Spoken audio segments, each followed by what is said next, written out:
It all kicks off with a frantic dash through the hospital corridors straight for the ER. Inside, a patient is in critical condition. The nurses notice his heartbeat and breathing have stopped. Just then, our protagonist jumps into action, starting chest compressions to try and bring the guy back. Thankfully, the medical team's efforts pay off, and the monitor shows the patient's heart is beating again. With the situation under control, two nurses breathe a sigh of relief, thanking Dr. Yechu for saving the day once more. One of them takes the chance to gossip about another doctor, calling him a total jerk. But our guy overhears them and chimes in, saying it's no big deal. His job is to save lives, even if it means running a little behind. He then lets the nurses know the patient is stable, and that they can call him if they need anything at all. As the doctor walks away, the ladies sigh, commenting on how nice it would be to have a husband just like him. And with that, our guy finally heads to his apartment to get some rest after another long day at work. When he gets in, he glances at the clock and realizes he's super late, figuring his girlfriend, Lily, must be worried. The protagonist reflects that he's been working way too much and decides to take the weekend off to make it up to her. As he gets closer to the bathroom, he hears his girlfriend's voice saying she missed someone. Our guy cracks the door open just a tiny bit to peek inside, but what he sees is anything but good. With a look of pure shock, he wonders how this could even be possible, realizing he's been getting played this whole time. Standing frozen in front of the bathroom, he watches the scene unfold through the steam. Heartbroken and filled with rage, our MC's fist clenches tightly. In his mind, our guy wonders who that other man could be. But then he thinks, what's the point? It's better to leave them with a shred of dignity. Inside, the girl rushes her lover, telling him to hurry up and leave before Yichu gets home. The man then asks if she doesn't find the whole risky situation a bit more thrilling. Hearing the guy's voice, our protagonist realizes he knows him from somewhere. His girlfriend then asks if her lover has talked to his dad about her promotion. He confirms he'll help, and our guy finally recognizes the voice of Go Xiaokong. In that moment, he understands that Lily traded him for this dude, all for a promotion. The young man keeps listening and figures out they're talking about his job. Gu brags that our protagonist doesn't stand a chance because his dad calls all the shots there. The rival even mocks our MC, calling him a loser for not taking things further with her. He keeps provoking her, asking if she feels even a little bit sorry for her boyfriend. With contempt, she replies that he's just a bastard and that she couldn't care less about him. Hearing that, our protagonist is completely floored. The word bastard hits him right where it hurts. After all, his own mother was kicked out of her family for that very reason, and it's a weight he's carried his whole life. In the bathroom, the curious rival asks why, and the girl reveals that our MC doesn't even know who his own father is. The lover then scoffs at the situation and makes a tasteless joke about our protagonist's mother. But that was the last straw. Our guy storms into the bathroom and lands a solid punch right in his rival's face. Startled by the intrusion, the rival asks who it is. But our MC doesn't say a word, just glares at the two of them with a look of pure fury. The lover finally recognizes him, and the ex-girlfriend panics, realizing he's found out everything. Heartbroken, the protagonist says he never imagined Zhang Lily was this kind of person. The girl covers herself with a towel and retorts that she must have been blind to have fallen for a loser like him. She goes on complaining that in over 2 years of dating, all she ever got was an old bracelet. She rips off the bracelet and says from now on, they'll go their separate ways. Our guy has a flashback to when she used to be happy and wonders how she could have changed so much. He then looks down at the bracelet she threw on the floor, reflecting on the end of their relationship. The rival taunts him, asking if he wants to stick around and watch the show. With that, our MC's patience runs out, and he decks the rival with another punch. The lover complains about being hit again, and we see the punch knocked one of his teeth out. But the guy refuses to back down, yelling that he's not afraid of him as the girl watches it all go down. The rival lunges forward and lands a punch that sends our MC crashing to the floor. Without a shred of pity, the aggressor stomps hard on the hand of our guy, who is down and defenseless. With a cruel smirk, the aggressor grinds his foot into our MC's hand and says he doesn't know what's good for him. After that, the rival tells the girl it's time to go, leaving him on the floor like a total loser. As he lies on the ground with his injured hand, a mysterious voice suddenly comes from the bracelet. The voice introduces itself as an ancestor of the Ye family, revealing that he left his consciousness within the jewelry. The spirit lament seeing his descendants in such despair and decides to teach the young man everything he knows. But he warns that if our guy doesn't follow his lessons, his end will be a tragic and lonely one. Suddenly, a golden energy dragon shoots out of the object and slams right into our protagonist's chest. He feels an immense pain and is completely stunned by the vision. As soon as the vision ends, the young man finds himself back in the bathroom, with no clue what just happened. Angry, he remembers the betrayal and curses the despicable couple for everything they did. Just then, the young man gets up and notices a strange blue aura coming from his hands. He looks at his hand, which was injured before, and wonders what on earth is going on. Still confused, our MC starts to wonder if that dream he had was real or just a hallucination. Then, a flood of knowledge about ancient talismans and charms rushes into the protagonist's mind. He learns about various types of spells, including talismans for good luck, bad luck, and even movement. The knowledge keeps coming, and he learns about 108 types of spells, including exorcism and celestial vision. Completely shocked by all of this, the protagonist wonders what the heck is happening. Looking at his hands, the protagonist is stunned by the blue energy radiating from them. Suddenly, his cell phone starts ringing, and the caller ID shows the name Miss Bai Bing. Still on the floor, he answers the call and asks if Director Bai wanted to speak with him. On the other end of the line, a woman who sounds furious orders the young man to meet her at the hospital first thing in the morning. Without questioning it, our guy simply agrees to the order and hangs up. He then reflects on what could have happened, since the director had never been that angry with anyone before. The next morning, the protagonist heads to the hospital to meet his boss, as planned. As soon as he enters the hallway, a few people are surprised to see an elegant woman walk by. Other patients recognize her, commenting that she's the famous Professor Bai who operated on their family members. This is Bai Bing, the youngest chief surgeon in Jiangzhou, with an impressive and mysterious resume. Meanwhile, our MC walks through the halls, and some doctors stare him down with contempt. The other doctors whisper among themselves, wondering how he still has the nerve to show his face around there. Ignoring all the nasty comments, the young man finally arrives at the director's office door. He takes a deep breath, looking pretty nervous about what's about to happen. Mustering his courage, the young man knocks on the door and announces himself to Director Bai.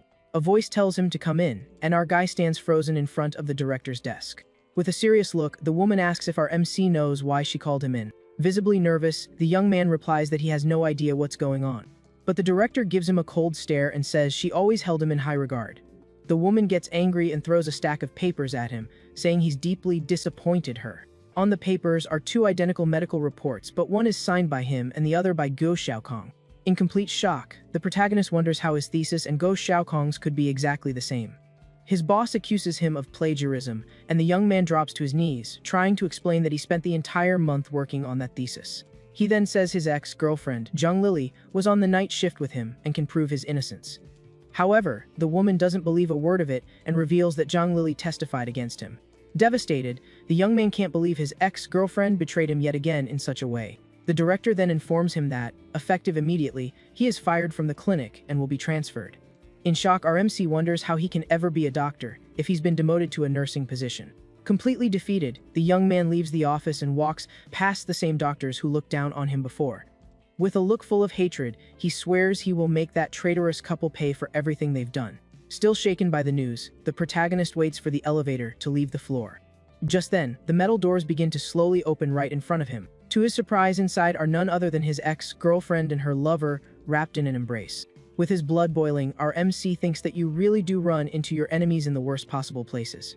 The rival taunts him, saying what a coincidence it is to run into him, and our guy curses his bad luck. The antagonist says he's lucky Bai Bing is looking out for him. Our protagonist is confused, not understanding why he would bring up Director Bai. Then the traitor feigns surprise and asks if the two of them aren't involved somehow. To provoke him, the guy asks an inappropriate question about the director, and our MC gets ticked off. At that, the ex-girlfriend chimes in that she got rid of the best intern so he could shine. The villain continues to mock him, saying he can do whatever he wants to our MC at the hospital. The young man then realizes the director is actually trying to help him and that he can't leave the hospital. The lover asks why she ever dated such trash, and the girl says it's because she didn't know him back then. Chagrined, the rival invites the girl to a hotel, and she acts all shy. He keeps up the taunts while our MC just watches the scene in complete silence. But on the inside, the young man is absolutely furious, clenching his fists tightly. He then remembers the elevator has cameras and knows he can't do anything right now. Our guy calms himself down, deciding he can hold it a little longer. After all, revenge is a dish best served cold. Finally, the elevator reaches the first floor, and a chime echoes through the area. As soon as the doors open, the rival stops him from leaving, grabbing him by the shoulder. With a look of contempt, our MC asks what else he could possibly want from him. The antagonist just laughs and says he's not going to make things easy for the guy at the hospital. At that moment, the traitor starts shouting to get everyone's attention in the lobby. He then spins a made-up story about plagiarism and assault to ruin our MC's reputation. With that, the people around them start whispering and judging the young man without knowing the truth. Even the other employees are shocked, saying how scary it is to have a colleague like that. Our MC grinds his teeth in anger but continues to hold back to avoid making things worse.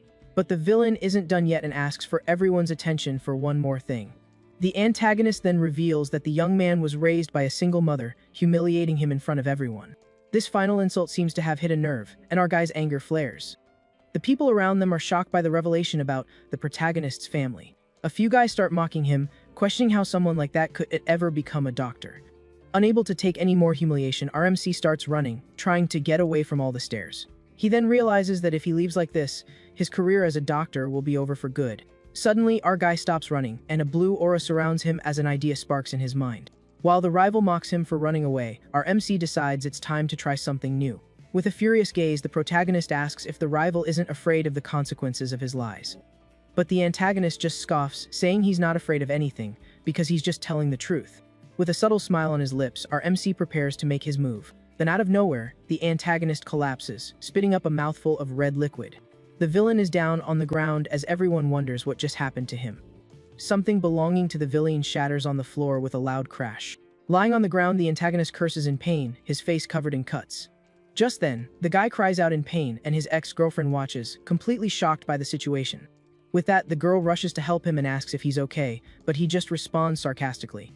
The protagonist then walks over and asks if the rival doesn't think this is karma.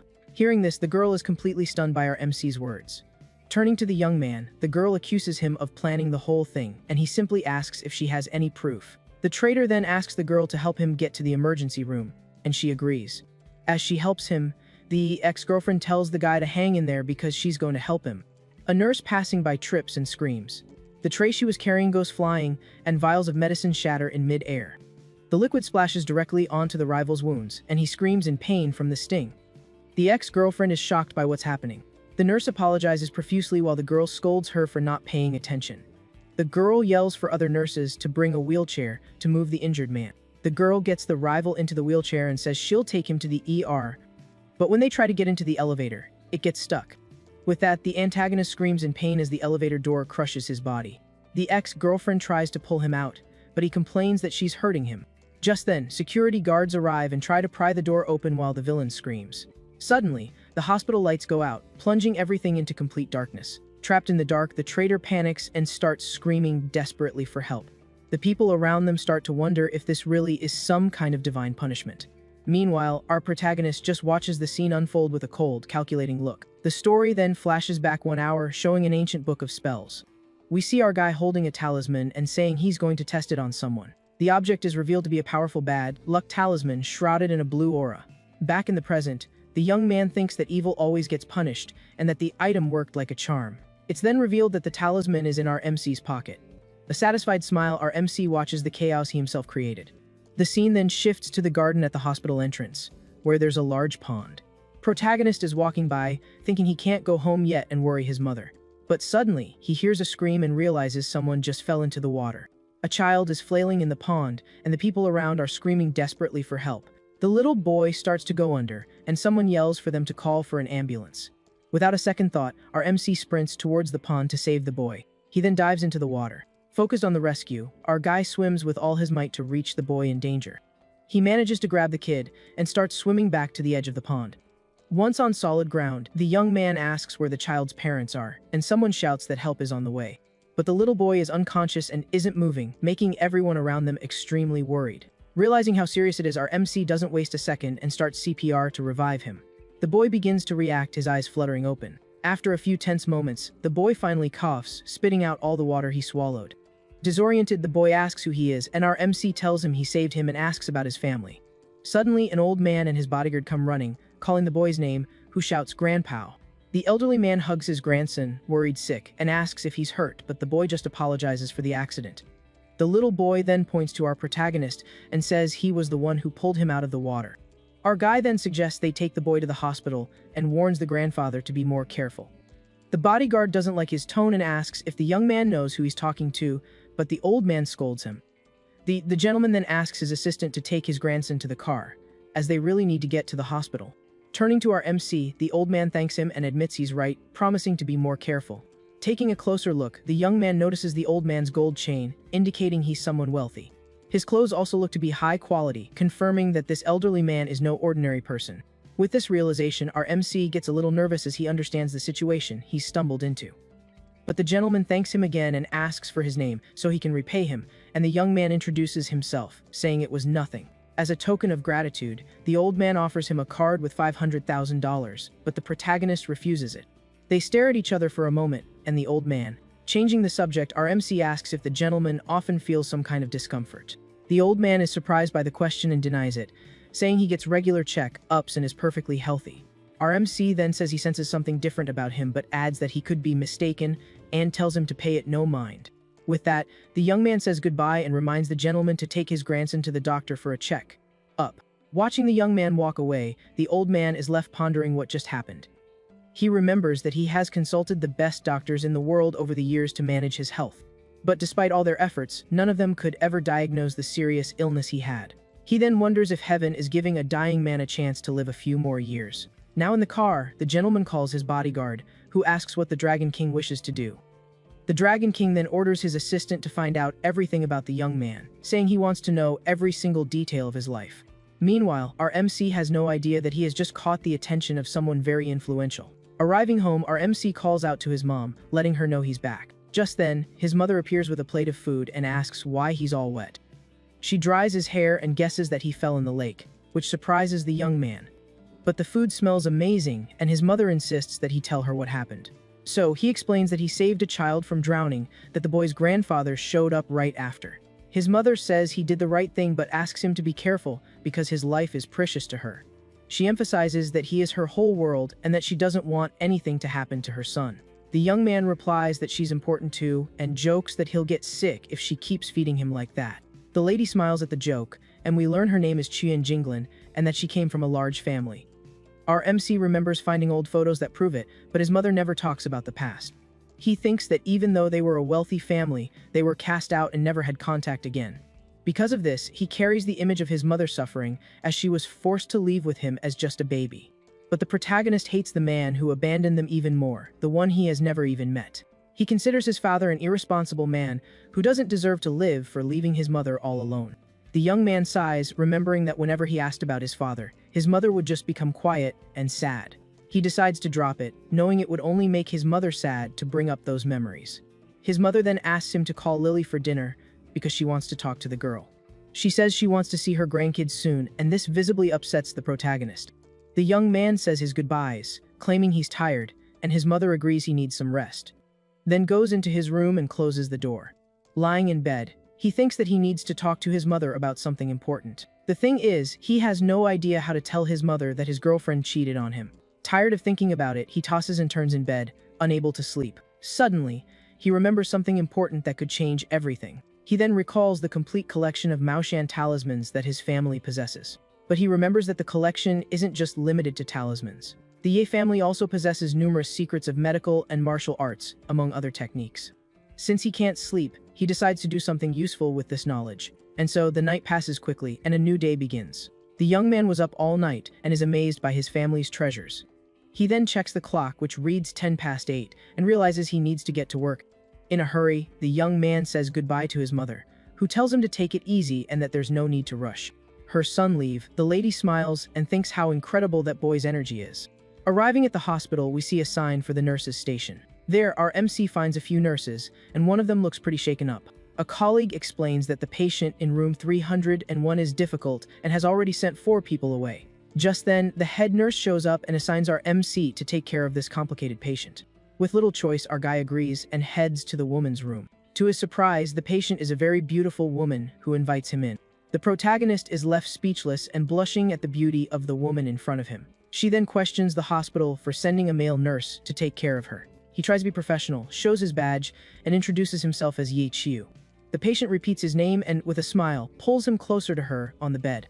The woman asks what he thought when he first saw her, and our guy stammers that he found her beautiful. She leans close to his ear and asks which part of her he liked the most. She slowly brings her face closer to our MC's, then her body clearly setting a mood. Our guy gets totally flustered and gently tries to push her away to maintain his composure. The woman laughs and says he's shy and wasn't very honest with his answer. Our MC tries to keep his cool and informs her that he's going to examine her leg. But she teases him, saying she's shy, that it's weird to have someone touching her leg. Ignoring the provocation, the young man kneels down to begin the procedure. Carefully, he begins to examine the patient's injured leg. As he removes the bandage, he sees a large scar, and she complains of intense pain. At that moment, the young man asks how she got that injury. The woman explains it was a car accident that broke her bones. Analyzing the wound, our MC realizes she doesn't need another surgery. Just then, a doctor enters the room, and the patient says she doesn't want to be left with scars. She says she was in a bad mood, but the nurse has cheered her up a lot. The woman asks the doctor about the scar, and he says it will take months to treat. Woman is clearly disappointed and asks if there's any other solution. The protagonist then interjects, saying he can heal her in a week. The doctor becomes furious and yells at the young man, calling him a quack. The doctor's assistant also gets angry, saying a nurse isn't allowed to give diagnosis. But the patient cuts off the argument with a serious look. The doctor tries to convince her not to listen to the young man, calling it superstition, but she tells the doctor to shut up. The woman then gets up and challenges him, asking if he can really remove her scars in a month. The protagonist explains it to her, and she's confused by the mention of spells, questioning what he just said. Our guy then explains that they are secret techniques with magical powers, not superstition. She asks if he can really remove her scars, and the young man says it will take about 5 minutes. The doctor and his assistant don't believe him and question why he's just a nurse if he's so powerful. The protagonist gets awkward and explains that he was framed by a guy named Go Shokong. The doctor tells him to stop making excuses, but the patient interrupts him and tells the doctor to be quiet. She complains that hospitals are useless, and since they can't help her, they shouldn't get in the way of someone who can. That the woman hires the young man as her personal nurse and tells him to get started. Our MC thanks her for her trust and says he will begin the procedure immediately. He then makes a hand sign, and a golden energy begins to swirl around him. Our guy focuses all this power into his hands, forming a brilliant sphere of light. With a swift motion, he places a paper talisman over her wound. The doctor watches the whole thing with a smirk, saying the protagonist is a good actor. The assistant agrees, suggesting he should try his luck as an actor instead of a nurse. But our MC simply ignores them both, remaining completely focused on his spell. Suddenly, the talisman on her leg begins to glow with a very bright light. The patient is shocked to see that her scar has simply vanished. The doctor stares at her leg in disbelief, unable to process what he's seeing. The woman's skin is flawless, and the doctor wonders how it could be possible. Desperate, the doctor grabs her leg and shouts that it's impossible to recover that quickly. But the patient is furious and kicks him away, calling him a creepy old man. With a cold glare, the woman says that if he has nothing else to do there, he can leave. The doctor gets embarrassed and tries to apologize, saying it wasn't his intention. The woman then asks our MC to teach her some beauty tricks, and he agrees. Outside the hospital, there's quite a crowd. The doctor walks in silence, looking very thoughtful about what just happened. His assistant then asks if the protagonist is really that powerful and how he did it. Annoyed, the doctor yells at his assistant and tells him to shut his mouth right now. The doctor then tells the young man to go back to the office because he needs to be alone. Meanwhile, we see the patient's room, now empty and quiet. The patient remains silent for a moment, just staring at the young man with a thoughtful expression. Noticing his gaze, the woman questions him about it, and he asks if there's something on his face.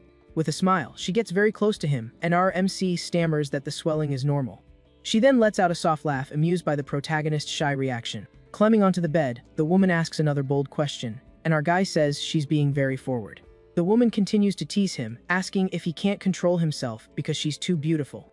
With that, the protagonist turns completely red, not knowing how to respond to the girl. She then laughs and says the young man is good at making others happy, and that she'll trust him. The patient then formally introduces herself as Lin Jingji and extends her hand to him. So funny face, thinking the nickname, Fairy Lin, suits her much better.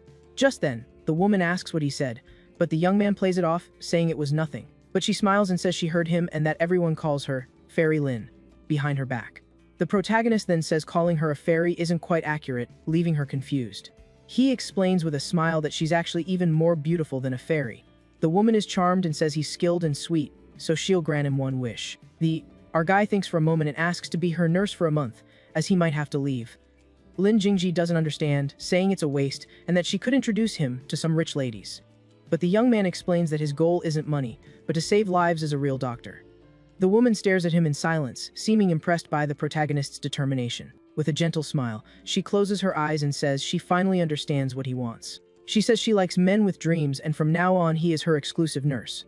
Our MC is surprised but very happy and thanks Miss Lin for the opportunity. He then asks if they need a contract, and she finds the young man very interesting. After the protagonist leaves, the woman is alone in her room and picks up her phone.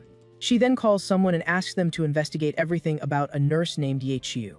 Moments later, the patient receives a file on her phone with all the information about him. Reading the file, she discovers that our MC has a history of plagiarism and betrayal. Suddenly, there's a knock on the door, and a man in a lab coat greets her with a smile. With a serious expression, the woman asks who he is and what he's doing there. The man introduces himself as Dr. Go Shoukong from the surgery department. He then starts slandering our MC, claiming he plagiarized his thesis and is a bad person. Just then, the protagonist returns and Go tells Lin to fire him because he can't be trusted. The woman smiles and repeats to the young man everything the doctor said about him being lazy. Our guy gets furious and tells Gu not to push his luck, but the rival just glares back. The doctor then turns to the patient and asks her to consider his suggestion carefully. But the woman asks what happens if she insists on hiring our MC as her nurse. The doctor threatens her, saying the hospital won't be responsible for any problems. Annoyed, the woman asks if he's threatening her and if the hospital knows about this. The woman then turns to the protagonist, looking very irritated with the situation. She begins to explain the natural law of the world and how animals adapt to survive. But he asserts that he's not the type to move on, and that he'd rather change the world around him. The patient continues, saying that if he's too nice, people will take advantage of him. Our MC responds with a serious look, saying he understands perfectly what she means. She then asks how long he's going to let others control and use him. The protagonist glares at the doctor, who gets startled by his sudden stare and asks what he wants. Go becomes furious with our guy's attitude and curses at him, his eyes filled with rage. Without a second thought, our MC lands a punch right in the rival doctor's face. Commotion in the patient's room continues. The doctor holds his face in shock, asking how the young man had the nerve to hit him. But our guy responds with a serious look that he's had enough and won't tolerate it anymore. Angrily, the rival lunges forward, shouting that the protagonist is asking for a tragic end. Suddenly, a firm, calm voice orders them both to stop fighting immediately.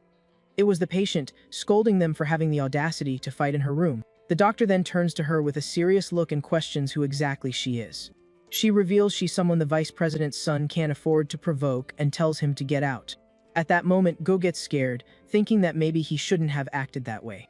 Before leaving, he glares at the protagonist and threatens him, saying this isn't over. After the doctor leaves, our MC turns and thanks Miss Lin for her help.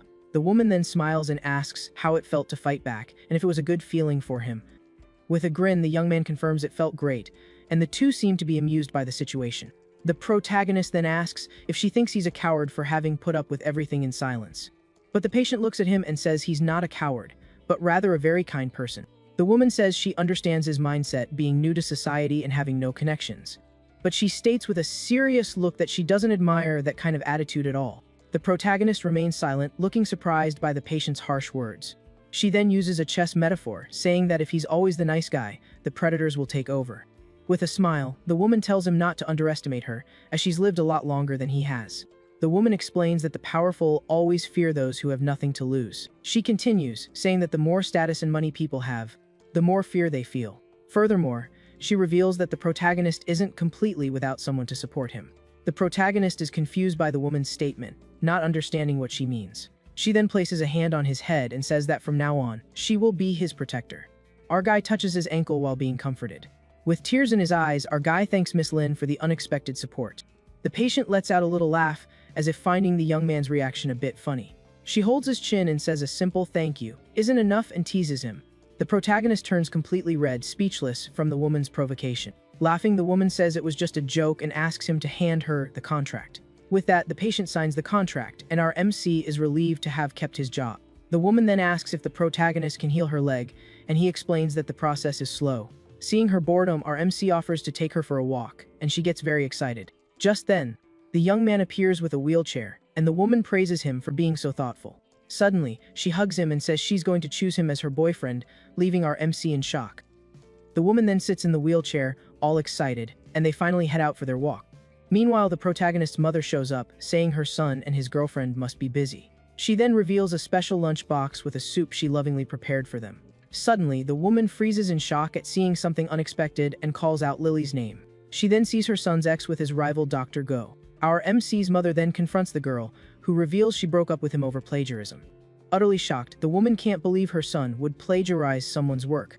The doctor then scoffs, saying the young man stole his thesis and even assaulted him at the hospital. Wide-eyed, the poor lady processes the accusations of plagiarism and being fired. Desperate, she approaches the doctor and pleads with him, insisting it must all be a misunderstanding. But the rival gets annoyed with her persistence and shoves the woman away forcefully. In that moment, the lunchbox she was holding so lovingly falls and shatters on the ground.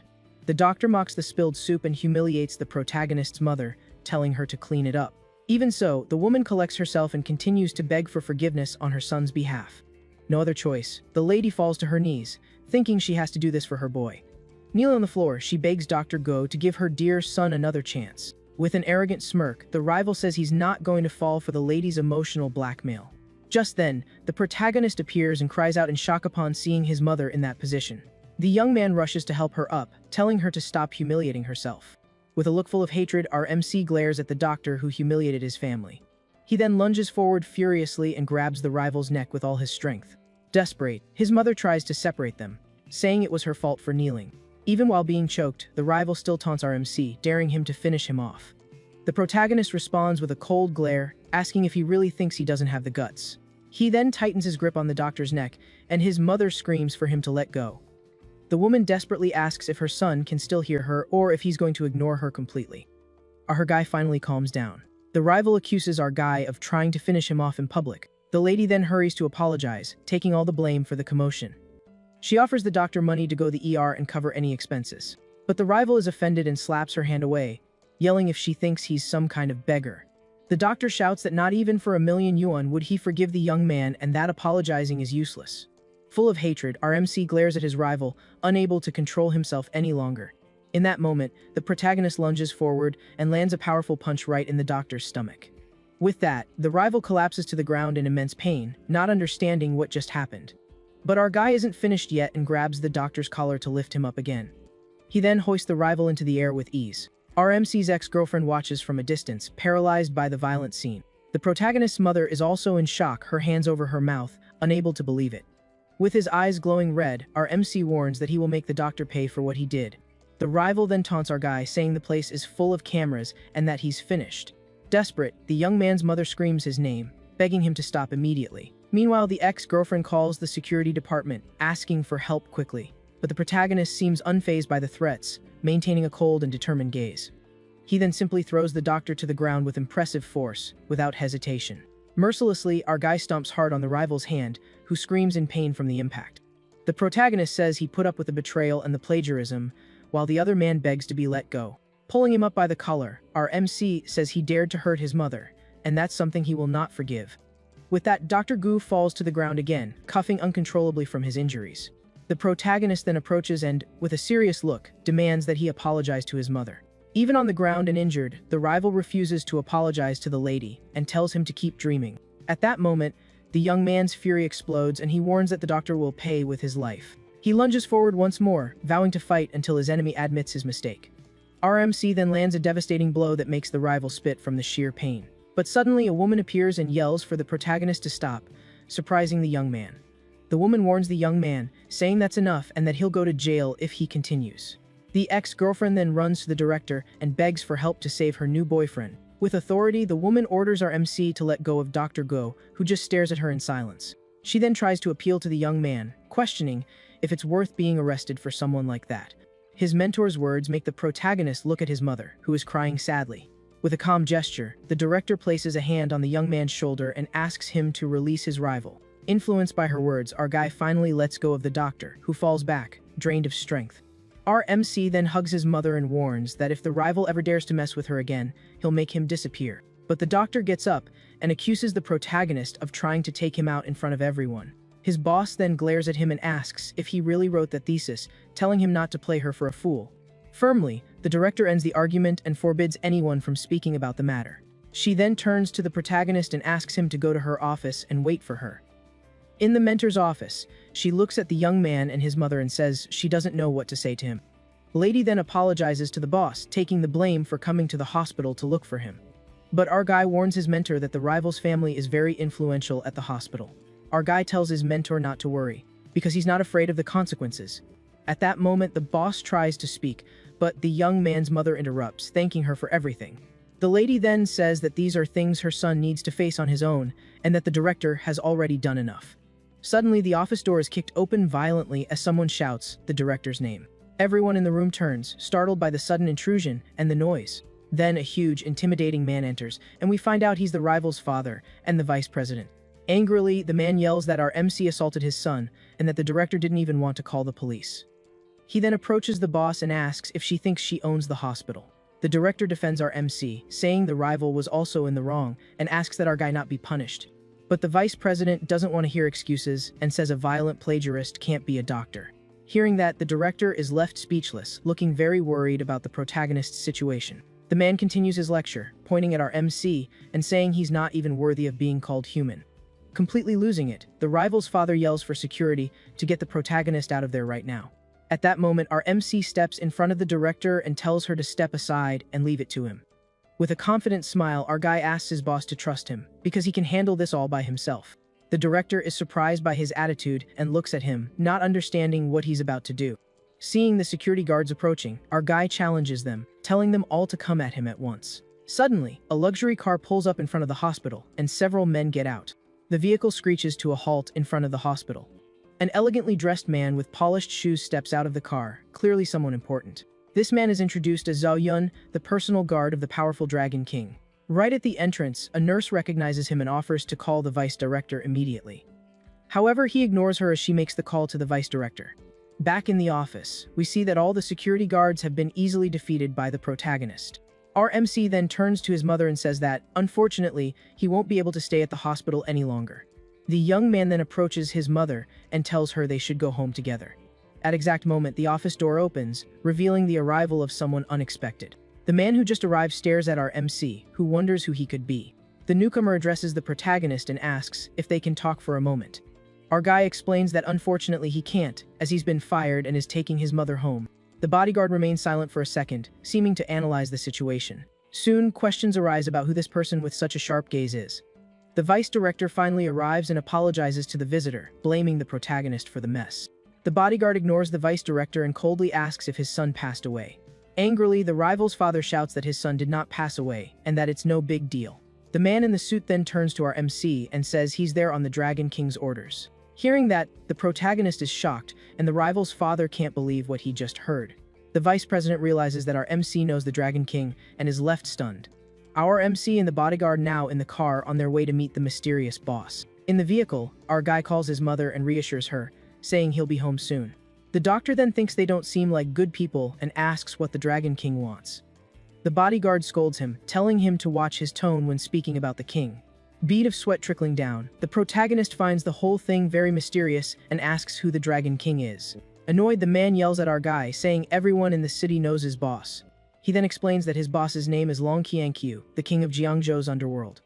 The protagonist remembers the man from yesterday and realizes he was the so-called Dragon King. The driver confirms he's his personal bodyguard, and our guy is surprised by this. At that moment, the luxury car drives up a road in the middle of a mountain. When they arrive at the mansion, several men in suits bow the bodyguard and greet him. The man then turns to the doctor and asks our MC to follow him inside. A little nervous, the protagonist agrees and braces himself for what's to come. The two then begin to walk up the stairs toward the meeting place. Outside, they spot an elderly man practicing calligraphy in a beautiful garden. The bodyguard says the boss doesn't like to be disturbed and asks our MC to wait. The protagonist silently watches the underworld boss practicing his calligraphy with intense focus. With a keen eye, our guy analyzes the art being created on the paper.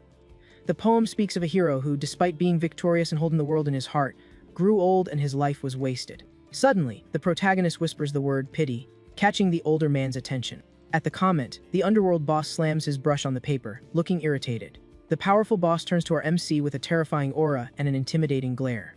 Desperate, the bodyguard forces our guy's head down and demands that he apologize.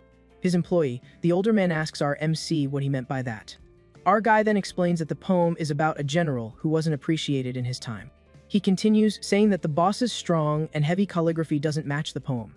Our guy compares the feeling to that of a brave old general who is now at the end of his life. Seeing the terrifying glare of the boss, the protagonist gets scared, thinking he said too much.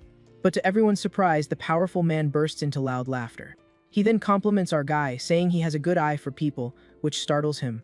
The boss then gets serious and reveals he called our young man there because he desperately needs his help. With a somber expression, he reveals that his time is running out and asks the doctor to cure him. Our protagonist is stunned by the old dragon's request. The old man says that for 9 years, not a single doctor could diagnose him, but our young man nailed it on the first try. So, our guy gets all nervous, saying he's just an intern and isn't sure he can actually cure him. But the big boss says he trusts him, and if it doesn't work out, it just means his time has come, and he won't hold it against him. Hearing the MC is moved by the trust the old man is placing in him. He closes his eyes for a moment and makes a huge decision. With that, our young man agrees to help and starts checking the old man's pulse. However, upon feeling the big boss's pulse, he's taken aback by what he discovers. He notices the man's arm is ice cold, as if frozen, so he asks for the other arm. As soon as he touches the other hand, he feels an intense heat, like it's on fire. The Dragon King then anxiously asks if the boy has figured anything out. With a serious look, the protagonist reveals that he's very ill and has, at most, 7 days left. At this, the bodyguard flies into a rage, threatening our young man for saying something so absurd about his boss. The Dragon King yells for his employee to shut his mouth and asks what's causing the illness. Our protagonist then puts his hands together and reveals his final conclusion, stating that he has been poisoned. Our guy asks about the symptoms, and the big boss explains that after a while, he felt energies of ice and fire clashing inside his body. Our boy then explains that it's not a common poison, but a powerful sorcery made from 5 venomous animals, which hides within the blood. The big boss confirms the diagnosis is correct, saying that no hospital could detect the poison when he was examined. Our young man continues describing the symptoms, saying that first came the abdominal pain and a chilling sensation that lasted for 3 long years. He then explains that now the symptoms have reversed, and the big boss's body has become extremely sensitive to heat, as if he were in flames. The boss is shocked and confirms that everything our young man said is perfectly correct. Our protagonist says he's 100% certain and reveals the poison is the yin-yang goo serpent. At this, the bodyguard gets excited and asks if, now that they know what it is, he can cure his boss. Our protagonist becomes thoughtful for a moment, appearing to analyze the situation carefully. He then recalls a miraculous technique he learned called the opening of the celestial eye. It's explained that this technique refers to a hidden eye located right in the center of a person's forehead. With this eye open, one can see invisible things like ghosts and demons and even predict the future. However, ancient knowledge reveals that not everyone can awaken this powerful eye. With this ability, he could find the poison in his blood, but he hasn't had time to train the technique yet. The boss then asks if he has thought of a way to cure him, and our boy replies by asking if he's ever heard of the celestial eye. The boss says he's heard of the technique, but knows it's something only monks and masters can command, so he asks what it has to do with his poison. Our guy confirms it's the key to the cure, and with the celestial eye, he could locate and remove the poison. With a serious expression, the powerful boss says this is no ordinary technique, and that he believes only 3 people in the world can use it. He then begins to list the masters, mentioning the leader of Wudang Mountain and also the Grand Master of Longqiu Mountain. In their world, these individuals are great sages. And finally, he mentions the 3rd person, the living Buddha of the Celestial Palace in Tibet, a young monk who meditates amidst a divine light. A little later, they're driving down a road. The car is speeding along. Inside the vehicle, our protagonist wonders who would have the guts to curse the Dragon King. Then flashing back 1 hour, we see a strange purple mark on the old man's back. Our young man warns the big boss that the treatment might hurt a bit, but the man says he can handle the pain. Drop of sweat on his face, our MC takes a deep breath. He then picks up an acupuncture needle. The boy begins to apply the needles to specific pressure points on the old man's body. His eyes widen with total focus on the task at hand. A vision of energy shows the big boss's meridians being activated by the technique. Sitting up, he applies the 9th and final needle to finish. After it's all over, the bodyguard supports his boss while our young man says he's done. The employee is shocked, commenting that the meridians that were squirming like worms are gone. Looking at the old man's back, you can see that the purple mark from the curse has disappeared. The MC says the treatment buys him 1 month, but they need to find someone with the celestial eye. The bodyguard says he will go find the living Buddha, and the big boss thanks our boy for his help. We return to a peaceful landscape of mountains with many trees in the background. Our MC stresses that they need to hurry because, in 1 month, there will be no hope left. With a serious look, the guard agrees and says he'll handle it as quickly as possible. Now inside the car, our young man asks what this Tiger list they mentioned is. To explain, the bodyguard asks if the boy knows about the Forbes billionaires list. Our MC confirms he knows it's a list of the world's wealthiest people.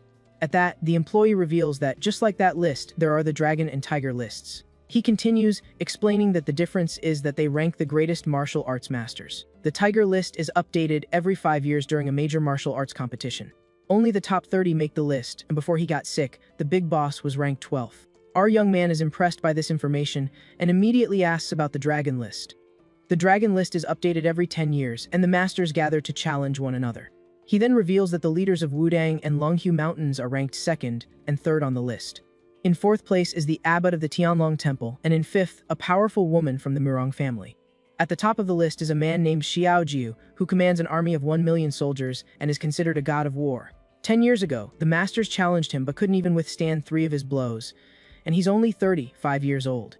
Our MC is shocked by his age, and the employee says he made the list at just 25, which is incredible. He then mentions that there are rumors that this master's strength is nearing the level of a god, and that he might enter the god list.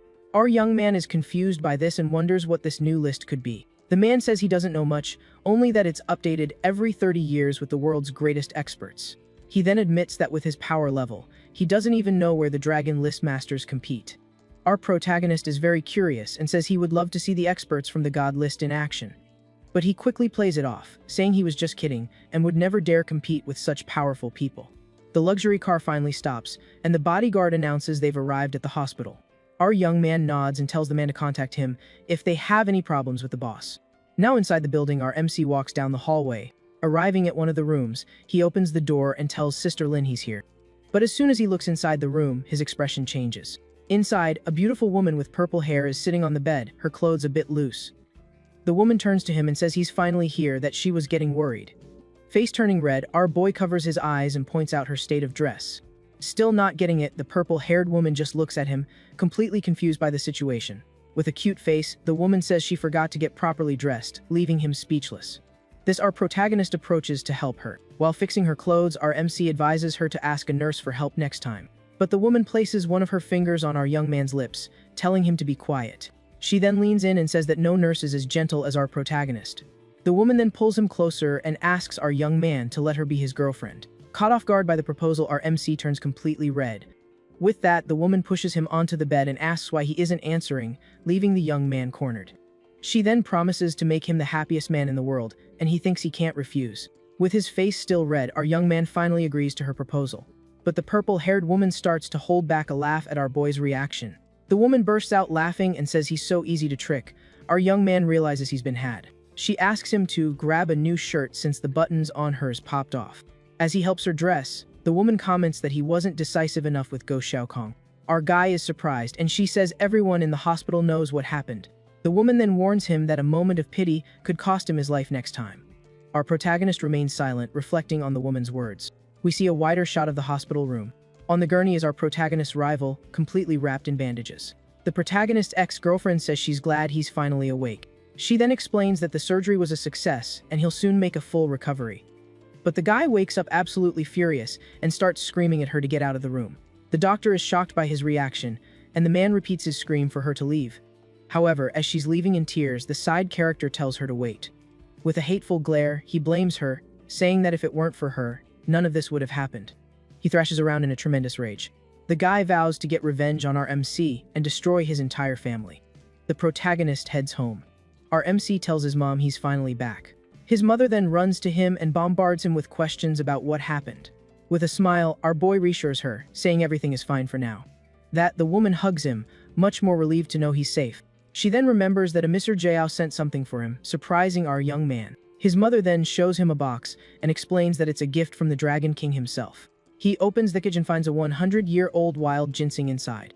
This type of ginseng is extremely rare, and its value is simply incalculable on the market. He realizes the item's value and thinks it will be great for martial artists. He then remembers the Dragon King and realizes the old man knew exactly what he needed. With the ginseng in hand, our boy believes he can now become someone more powerful.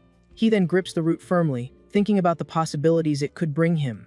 Our protagonist says he's tired and is going to skip dinner to go straight to his room. Without wasting a second, he enters his room and shuts the door so he won't be disturbed. Inside the room, our young man enters a meditative state, and several books appear around him. These books are actually ancient and very powerful cultivation techniques for anyone. He then picks one of them up and reads about a technique that makes its master invincible. Our boy gets excited because this technique is perfect for someone with no cultivation. Without a second thought, our MC eats a piece of the ginseng to begin the process. He then sits down to meditate and a book floats above his head, ready to begin. With his eyes closed, he begins to inhale all the innate energy of that place. With the energy flowing, he concentrates on opening his meridians very calmly. Suddenly, our protagonist opens his eyes with a look of surprise on his face. He feels the natural energy in his body and finds the sensation very refreshing and pleasant. With a smile, our boy decides to absorb and feel this new power with calm and peace. The sun rises after the protagonist trained through the night. Still meditating, it's visibly noticeable in his appearance that he has changed. His physique is clearly different. MC exhales and shows off his new, stronger form. With a snap of his fingers, a bluish energy manifests around his hand.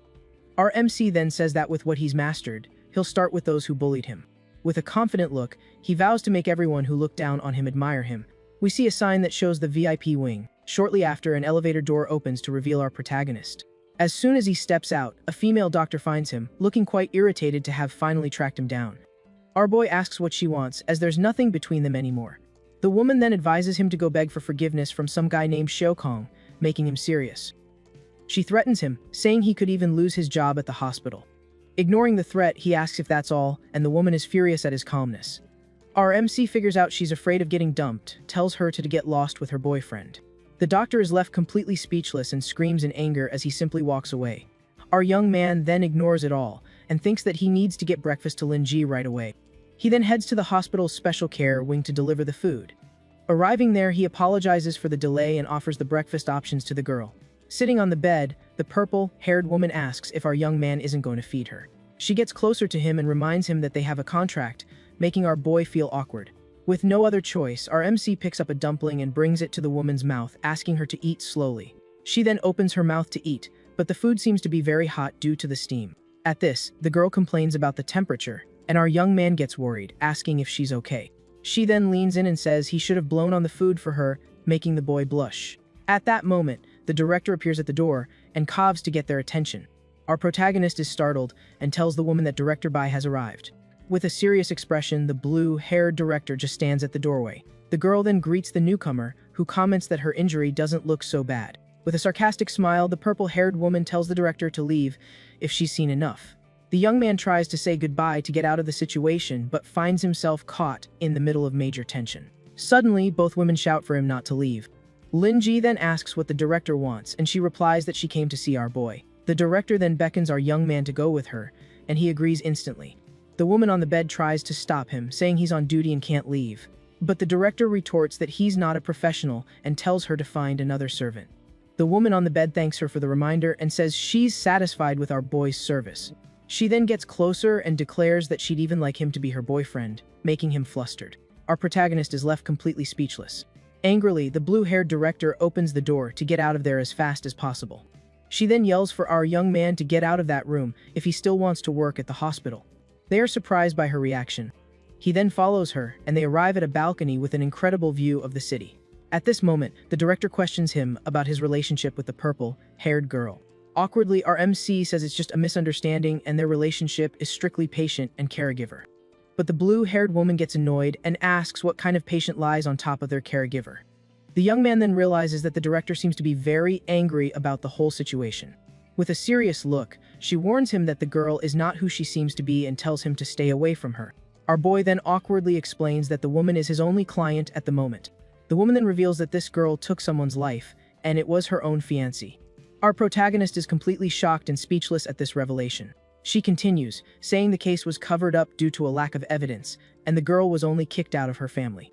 The director says that behind her beauty lies the venomous heart of a snake that has deceived many men. Confused, our MC asks how the director knows so many details about the girl. With a serious expression, the woman begins to explain her relationship with the mysterious girl. But she changes the subject and promises to help him get his doctor position back if he stays away from the woman. With a smile, our young man agrees and says goodbye to Director Bay. But she stops him and asks him to call her sister from now on. Our boy turns completely red and flustered at the request. At that moment, the cell phone in his back pocket suddenly starts ringing. On the other end of the line, a voice threatens him and tells him to go to an abandoned building. Our MC is completely shocked and breaks into a cold sweat. The scene then cuts to the abandoned building, which appears to be under construction. Inside, a group of thugs with bats is waiting for him. Then we see Master Go, all bandaged up, and a henchman asks if they really need so many men. With a vengeful look, the young master says he won't go easy on him. Then we see that they have the protagonist's mother as a hostage. The henchman then approaches the woman and asks if he can have her afterward. Master Go seems confused and asks what he wants with the hostage. The man then says he has a thing for more mature women. The tied-up woman looks scared and asks who they are and what they want. With a mocking smile, Master Go asks if she doesn't recognize him. The lady then tries to break free and yells that what they're doing is a crime. The henchman then slaps her hard across the face and tells her to shut up once and for all. He says he's not afraid of anyone in this city. The young master then says that our MC did this to him and that he's going to get his revenge. Our MC's mother then looks at them with a look of contempt. She bites the henchman, but the man kicks her, making her fall to the ground. At that moment, our protagonist arrives and yells young Master Go's name. With his eyes glowing with rage, our boy asks where his mother is. With a mocking smile, Master Go says that the guest of honor has finally arrived. The villain then points to the woman on the floor and taunts him, not knowing if she's still alive. Our young man then sees his mother on the ground, all beaten up, and becomes desperate. With tears in her eyes, the lady begs her son to run because there are too many enemies. But the boy ignores her plea and explodes with rage, yelling that he will finish them all. From his wheelchair, the young master then orders his henchmen to stop him. With a furious look, our protagonist prepares for the fight. Without wasting a second, he lunges toward the first henchman in front of him. In the blink of an eye, our boy is already in front of the man, ready to strike. And with a single blow to the enemy's face, the first one is easily defeated. With the henchman on the ground, the young master yells angrily for the others to get him already. Surprised by our protagonist's strength, the other thugs get ready to attack. Then the 3 remaining henchmen charge our boy together with their bats. But with incredible speed, our MC dodges all their attacks with ease. Ignoring the extras, he appears in front of the young master for the final attack. With a devastating punch, our young man lands a direct hit on the villain's face with all his rage. Master Go is stunned by his speed and strength. Our protagonist then stares him down with a cold look. In his mind, he then starts to recall how he defeated each of the henchmen. With a powerful kick, he struck one of the men in the face without a shred of mercy. The other thug didn't even have a chance to react to our boy's swift blow. In the blink of an eye, all the enemies were already down and defeated on the floor. The last remaining henchman is completely terrified by the scene he just witnessed. RMC then prepares to finish off the last enemy left standing. The man stares at him in terror, calling him a demon while our young man takes a deep breath.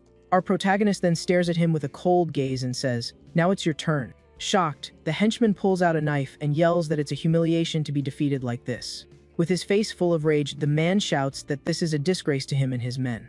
The guy then tries to attack the protagonist's stomach with the knife. Seeing this, his mother screams his name in desperation.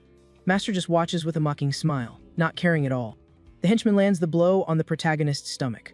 However, the protagonist's skin is like dragon scales, shattering the blade. Shocked, the man wonders if he's even human, as only legendary experts possess such strength. Our protagonist then glares at him with a dark look, and the guy is terrified. Realizing the huge power difference, the thug decides it's better to run. But before he can move, our young man grabs his shirt, preventing his escape. A strong energy courses through the man's body, breaking his shoulder. Screaming in pain, the henchman falls to his knees, unable to move properly. Completely defeated, the man starts begging for his life. On his face, we see pure desperation as he pleads not to be finished off right there. RMC then lifts him up and says he should have known this day would come. The henchman then threatens him, saying the Dragon King won't forgive him if he takes him out. Our young man seems to recognize the name and asks if he really knows the Dragon King. The guy confirms he's one of the Dragon King's men and begs for forgiveness, apologizing. Our young man thinks he can't end him if he belongs to the Dragon King, but knows he's dangerous. At that moment, his mother wakes up and begs him not to do anything foolish. Relieved, our protagonist goes to her to help her cover up with his jacket.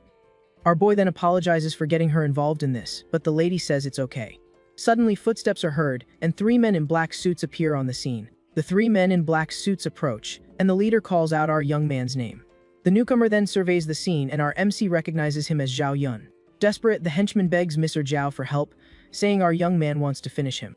With a serious look, Mr. Zhao faces our boy and asks what he did there. The thug then points to our MC and says he defeated all of his men. Surprised by the scene, Mr. Zhao asks if our young man did all that by himself.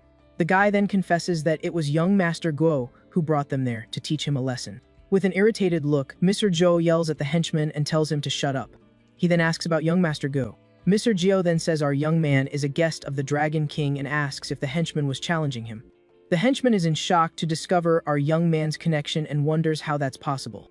Ignoring the man's desperation, Mr. Zhao just stares at him with a look of contempt. The thug is so terrified by the situation that he ends up wetting himself out of pure fear. Mr. Zhao then turns to our MC and tells him to take his mother to the hospital, as he will take care of everything. With a confident smile, the man guarantees that those guys won't show their faces in front of them anymore. Our boy then agrees to the proposal and decides to leave the matter to him. With that, our protagonist calls his mother, and the two leave the scene, leaving Mr. Zhou behind.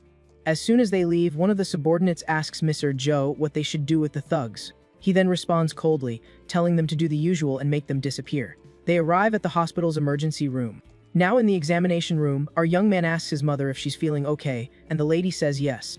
Our MC's mother then thanks Dr. Bai for all the help she's given them. The doctor hands her some medicine and tells her to take care, while the lady praises how thoughtful she is. Embarrassed, our protagonist asks his mother to stop that conversation immediately. In his thoughts, the young man worries and hopes the doctor wasn't offended. The doctor then tells the lady not to worry, as our boy will be under her care. With a smile, the lady is very happy and thanks the doctor for all her help. Seeing this, our MC realizes that the doctor also has a very gentle side. He then watches her and thinks that being her man must be the best thing in the world.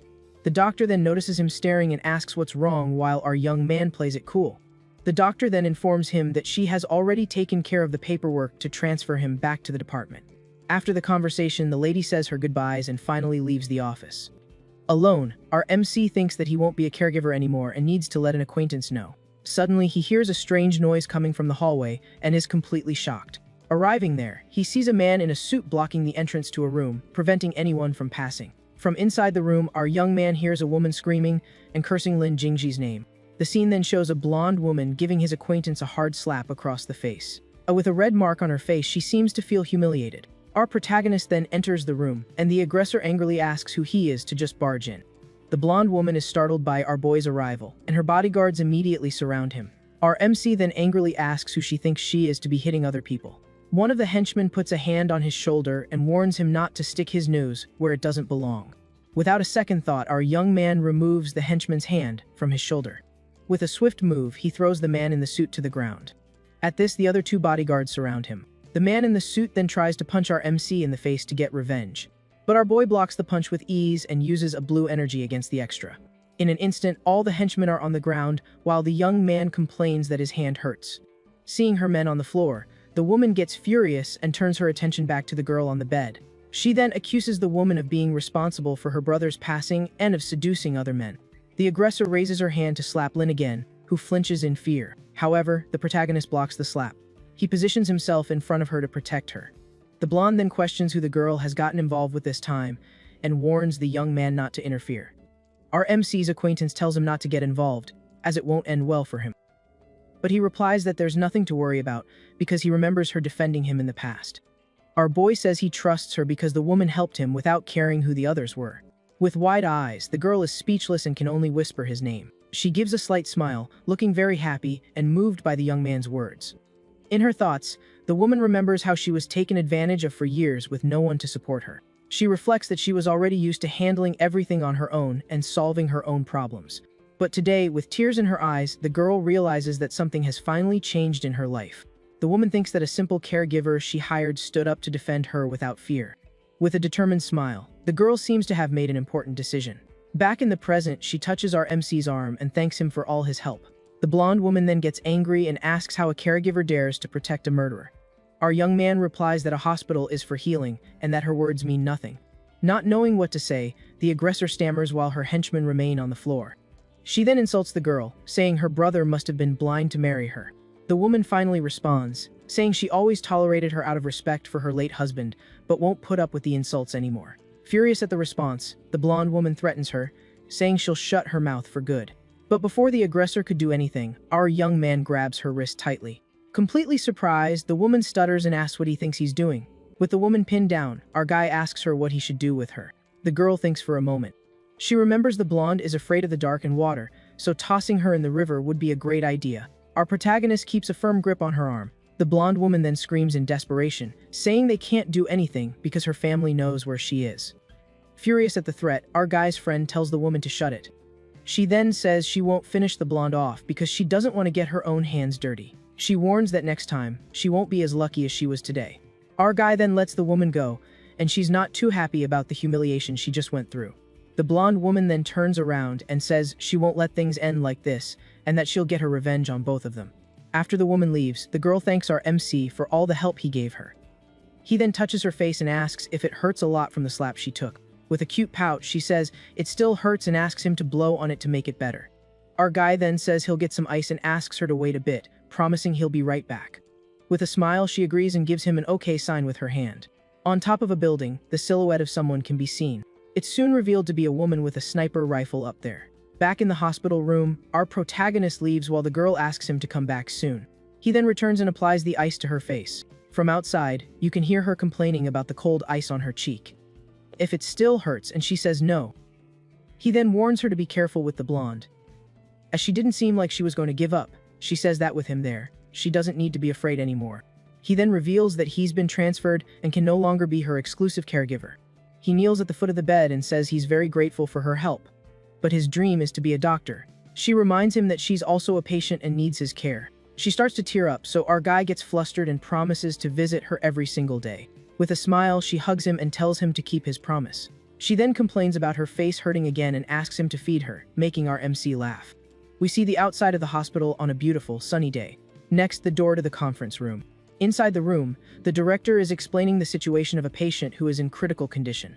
One of the doctors complains that if the patient passes, his research will be compromised. Annoyed by the lack of empathy, the director yells at the doctors and says she'll take over the case herself. At that moment, a nurse rushes in, frantic, and says the patient is not doing well. They act quickly, heading to the patient's room. The director arrives and asks what's happening. The nurses try to resuscitate the patient, but the case seems hopeless. The heart monitor then flatlines, showing that the patient's heart has stopped. With a sad expression, the nurse announces that the patient didn't make it and they need to inform the family. The director is devastated and blames herself for not being able to save him. Suddenly, our protagonist appears and tells the doctor that it's not too late. With a confident look, he states that the patient is still alive and that they shouldn't give up. Without wasting any time, our protagonist ignores the warnings and enters the room to save the patient. The irritated director orders our guy to stop immediately, warning him he could be arrested for this. But our guy completely ignores the director's warning and continues his procedure. The director then orders the security guards to remove him from the room, but they just stand there, unsure of what to do. With a determined look, our guy prepares to use his skills to save the man's life. As if he were raising Lazarus, the man's eyes shoot open. To everyone's surprise, the patient sits up in bed and starts coughing. Everyone in the room is in shock at what they just witnessed, unable to understand how it's possible. Outraged, our guy tells the director to continue the treatment and not to give up on the patient. The director quickly snaps out of it and agrees to continue the procedure. She then yells for the nurses to check the patient's vital signs. We see the office of the hospital's vice director. One of the doctors arrives in a panic and tells him that our guy just revived a patient in the ICU. She says the patient had already been declared gone by the director herself. The vice director is shocked and says it's impossible for the director to make such a grave mistake. The doctor says the director wouldn't lie to protect our guy and that he's been acting strange lately. The vice director's cell phone starts to ring. Answering the call, he finds out that our guy left the hospital in a hurry on the day his son disappeared. Furious, the vice director believes our protagonist has something to do with his son's disappearance. After all the commotion, our guy and the director are in a break room. The director then offers our guy a coffee and thanks him for all his hard work. With an awkward smile, he thanks the director for the coffee. She then says he was incredible today and that she now sees him in a new light. Our guy gets a little embarrassed and says he's learned a lot from her. He continues, saying that saving lives is their duty and that she is his greatest role model. The director is left speechless and blushing from the compliment. She then tries to hide her embarrassment by taking a sip of her coffee. Our guy seizes the opportunity and tells the director that he likes her. The vice director appears and praises our MC, calling him a miracle doctor. Our guy tries to be humble, saying that as doctors, they know reviving the deceased is impossible. The vice director tells our guy not to be modest, as he has brought honor to the hospital and will be rewarded. Our guy is confused by the vice director's attitude and wonders what he's getting at. The man then praises the director for insisting on keeping our guy at the hospital. He welcomes our protagonist and says he has great expectations for his future. The vice director then reveals that our guy will be in charge of the ICU patient from now on. The director, annoyed, questions the vice director's decision to put our guy on the special patient's case. She argues that the patient has been in a vegetative state for 5 years and our guy wouldn't be able to cure him. The man ignores her concern and tells them both to go see the patient instead of just standing around talking. But before leaving, he turns to our protagonist. Director then asks if he's seen his son in the last 2 days. Our guy coldly denies it, saying he hasn't seen anyone matching that description. The man then says his son is a problem child and tells them both to get to work. In his thoughts, the vice director threatens our guy, saying that if he doesn't tell him what he knows, he'll regret it. After the man leaves, we see the completely empty hospital corridor. The vice director makes an important call, looking very worried. On the other end of the line, a man asks if this is the doctor from the hospital. The vice director confirms and says he needs to tell him something very important. He then explains that a cocky rookie doctor is taking care of his father and that he's afraid the worst might happen. The man on the phone becomes furious and yells that if anything happens to his father, everyone at the hospital will pay. With a malicious smile, the vice director says that he's not just going to get our guy fired, but also thrown in jail. Arriving at the special patient's room, our guy and the director find the man in bed. In the bed, we see the elderly man in a vegetative state while a nurse attentively cares for him. The director then asks the nurse to leave so they can examine the patient. With that, she hands the man's chart to our MC, who begins to read it carefully. The report says he fell into a coma out of nowhere, and several doctors have tried to save him without success. He analyzes the details of the chart but finds nothing that catches his attention. So our guy decides to use his own methods and starts checking the patient's pulse. Surprised by his action, the director asks if he's ever studied traditional medicine. She's already seen the old man's exams, and it's a miracle he's still alive. Our MC says his pulse is too strong, it's like he's just sleeping, it might be a type of lost soul sickness. The director is confused by the explanation and asks what this lost soul sickness is. He explains that according to legend, humans have 7 souls, and losing one of them can be fatal. With this, our guy concludes that the patient has likely lost his soul. The woman is shocked and says this goes against everything she's learned, and asks how to cure him. Our guy says that to cure a lost soul, they need to summon it back. The atmosphere in the hospital room becomes tense as our guy prepares to begin his procedure. The director is shocked and asks if he's really going to summon the patient's soul. For the ritual, our guy says he needs a personal item, and the director confirms that the coat belongs to the patient. With the item in hand, our guy closes his eyes and begins to murmur as a golden energy emanates from him. She watches, impressed, thinking that this doesn't look like a medical treatment, but more like some kind of spell. At that moment, she gets startled and alerts our protagonist that the patient just moved. Our MC then opens his eyes with a smile and says that, thankfully, his method is working. The room door is thrown open and someone very angry appears, yelling. The furious man asks what they are doing to his father, while the vice director appears behind him with a victorious smirk. Our guy calmly asks if the man is the patient's son. The vice director seizes the chance to yell at our MC, saying he shouldn't be treating anyone.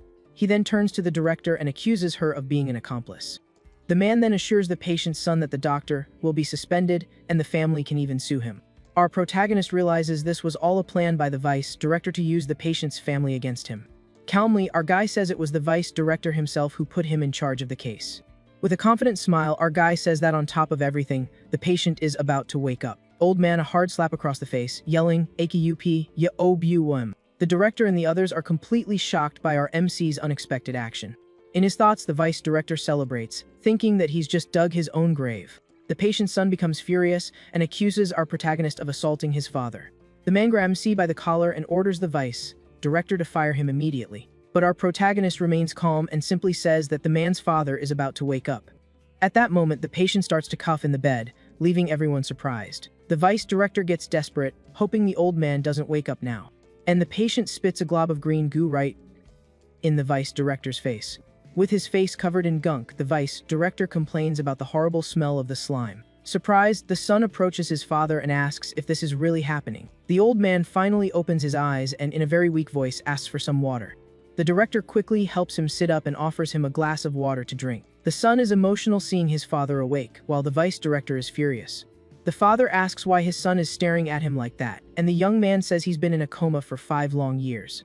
Then, the old man notices his son's white hair, and says he must have suffered a lot during that time. Father and son then share an emotional hug.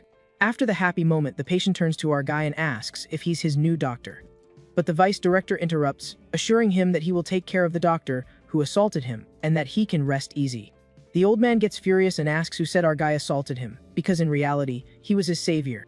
The father then explains that even in a coma, he could hear everything, and that the slap was essential to keep him from passing on. Regretfully, the son apologizes to our MC, saying he is his family's savior and asks if there's anything he could help him with. Our protagonist says there is indeed something he can help with. This surprises the man and the director with such a quick request. Our guy then explains that he's always wanted to be a real doctor, but never could for various reasons. Seeing that his plan has failed, the vice director starts to sweat bullets. With the request made, our guy adds that he has the power to help him become a licensed doctor. The man then starts to laugh and says he didn't expect our guy to be so direct. He then turns to the director and asks about our guy's skills, and she praises him highly. The man looks at the vice director and asks for his opinion, and the man agrees, stammering. With that, the patient's son guarantees that our MC will be an official employee and tells the vice director to handle everything. The director then congratulates our guy on his new job, and he celebrates excitedly. Our guy is so happy that he thanks her and gives the director a tight hug, making her blush. See a cute little version of our MC jumping for joy. Our guy takes the opportunity to ask her out to celebrate, but a nurse interrupts them. With a worried expression, the woman informs her that there are many people outside looking for her. They go down from the hospital to check. A mysterious man in a suit and sunglasses appears, holding a large bouquet of red roses. It's not just one, but a group of men dressed the same way, with luxury cars. The director and our guy are confused by the commotion. One of the men then approaches and offers the flowers to the director, calling her by name. Confused, the director takes the bouquet of red roses offered to her. Along with the flowers, she finds a card with an invitation for a date at 7 o'clock in the evening. Her expression changes completely to pure rage, and she crumples the invitation with all her strength. Our protagonist takes the chance to tease her, saying she already has a date lined up. With a furious look, the director yells that she doesn't know what date he's talking about and that she's not going. The director then turns and walks away, leaving our guy completely confused. Our guy then wonders if she meant she wouldn't celebrate with him, or if she was referring to the note. They go back inside the hospital. Inside, our guy's friend is undecided about which outfit to wear for her outing with him. She then turns to our guy and asks which of the outfits he thinks looks best on her. The question leaves him completely blushing and frozen. She notices his jaw is hanging open and gives him a little flick on the forehead for being distracted. Our MC then stammers that she looks beautiful in anything. She takes the chance to get close to our guy's ear and whisper that if she looks beautiful in anything, then he should imagine her without. The girl's comment makes our guy's brain short-circuit. With a provocative smile, she says that if he dares to agree, she'll actually take her clothes off. Our guy panics and says they're in a hospital and a nurse could walk in at any moment. But at that exact moment, someone knocks on the door and calls for her. A woman in a pantsuit enters the room and apologizes for interrupting. Her friend asks if something happened, but the woman in the suit sees their awkward position and offers to come back later. Our MC uses the chance to escape, saying he'll see her tomorrow, but she calls him back. The woman then pouts and complains that our guy managed to get away. She asks what her assistant wants, since she wouldn't seek her out for something unimportant. The woman then explains that there are two important matters, and the first is about the Chuyan family wanting a piece of land. With a cunning look, the woman says they can have the land, but she's not going to make it easy for them. The assistant gets the message and the director asks what the second matter is. She informs her that someone named Xiao has arrived in the city. The boss immediately suspects he came because of a certain Bai Bing, and the woman confirms it, saying he even sent flowers. This worries her because if it's true, our MC could end up in a whole lot of trouble. Meanwhile, our guy looks at his watch and says he won't be late on his first day as an official doctor. Suddenly, in the hallway, a group of nurses congratulates him on his promotion. Confused, our guy asks what happened and if the vice director really kept his promise. One of the girls shows him her phone and says everyone saw the announcement in the hospital's group chat and congratulates him again. Taking the phone, he sees the announcement message and confirms it wasn't a lie. He really was promoted. Happy with the promotion, our MC thanks the nurses and says he'll buy tea for all of them to celebrate. Continuing down the hall, he is greeted by other doctors. Now everyone treats him with much more respect. Our guy reflects on how things have changed and thinks that in this world, only the successful earn respect. He then arrives at Director Bai Bing's office door to thank her personally for the great opportunity. Inside, the director hears him knocking and, with a calm voice, allows him to enter. Our guy enters and thanks the director, saying he'll strive to be a great doctor and follow her example. But she cuts him off and tells him to skip the small talk as he's starting to see patients in the outpatient clinic today. The woman explains that he should have been promoted sooner but warns that due to his lack of experience, he must report everything to her. With a smile on his face, our MC agrees and promises to strictly follow all her instructions. Without further delay, the director goes back to focusing on her documents and dismisses him, saying he can leave. But before leaving, our guy notices something strange and asks the director what happened to her eyes. Up close, you can see they're purplish and irritated, indicating she hasn't been sleeping well lately. She then says it's nothing major, just an old problem with dry eyes that a simple eye drop can fix. Our guy gets worried and tells her to rest because health is important, and then says goodbye. However, as he's about to leave, the director stands up abruptly and calls out to him. Adjusting her glasses and with a cute face, the director asks our guy if he's free on Saturday night. Surprised by the question, our guy says yes, he doesn't have any plans for that day. The director then explains that on Saturday she needs to attend a banquet and invites him to be her date. And the hospital continues to operate. Our guy's friend yawns from boredom and complains that without him around, nights at the hospital are very dull. She then asks her assistant if the problem with the Chuyan family has been resolved, and the woman confirms it. The assistant hands her an invitation, saying that on Saturday there will be a banquet for a certain Xiao Chindi. With a mocking smile, our MC's friend comments that they're making a big fuss over nothing. With no interest at all, she says she finds it all very boring and throws the invitation away without a second thought. But the assistant says she has some information that might make her change her mind about going to the event. This piques the girl's curiosity, and with a sly look, she asks the assistant to spill the beans. The woman bends down to pick up the invitation and starts to explain what she's heard about the party. Handing the invitation back, she reveals that this Xiao person plans to do something important during the banquet. Apparently, the young man intends to propose to Director Bai Bing in front of all the guests. With a mischievous grin on her face, our guy's friend says that now there's no way she can miss this party. The next day, our guy is already in his new office, ready to start his work as a surgeon. He stretches satisfied, having seen 35 patients just today. He then checks his schedule, sees there's no one left to see, and decides to go home. But at that moment, someone knocks on the door. In a tired tone, our guy says to come in. To his surprise, it's his friend Lin, asking for his help and saying she's not feeling well.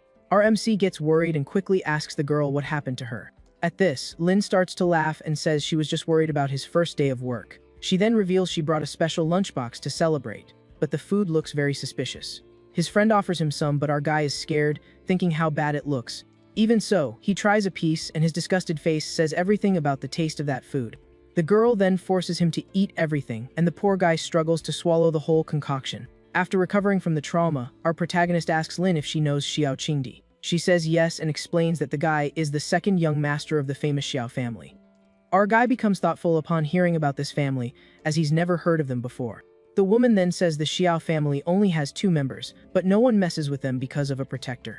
This makes our MC curious, and he asks who exactly this protector his friend is talking about is. She reveals that the family's protector is Xiao Jiu, the older brother of this Qingdi, a much feared man.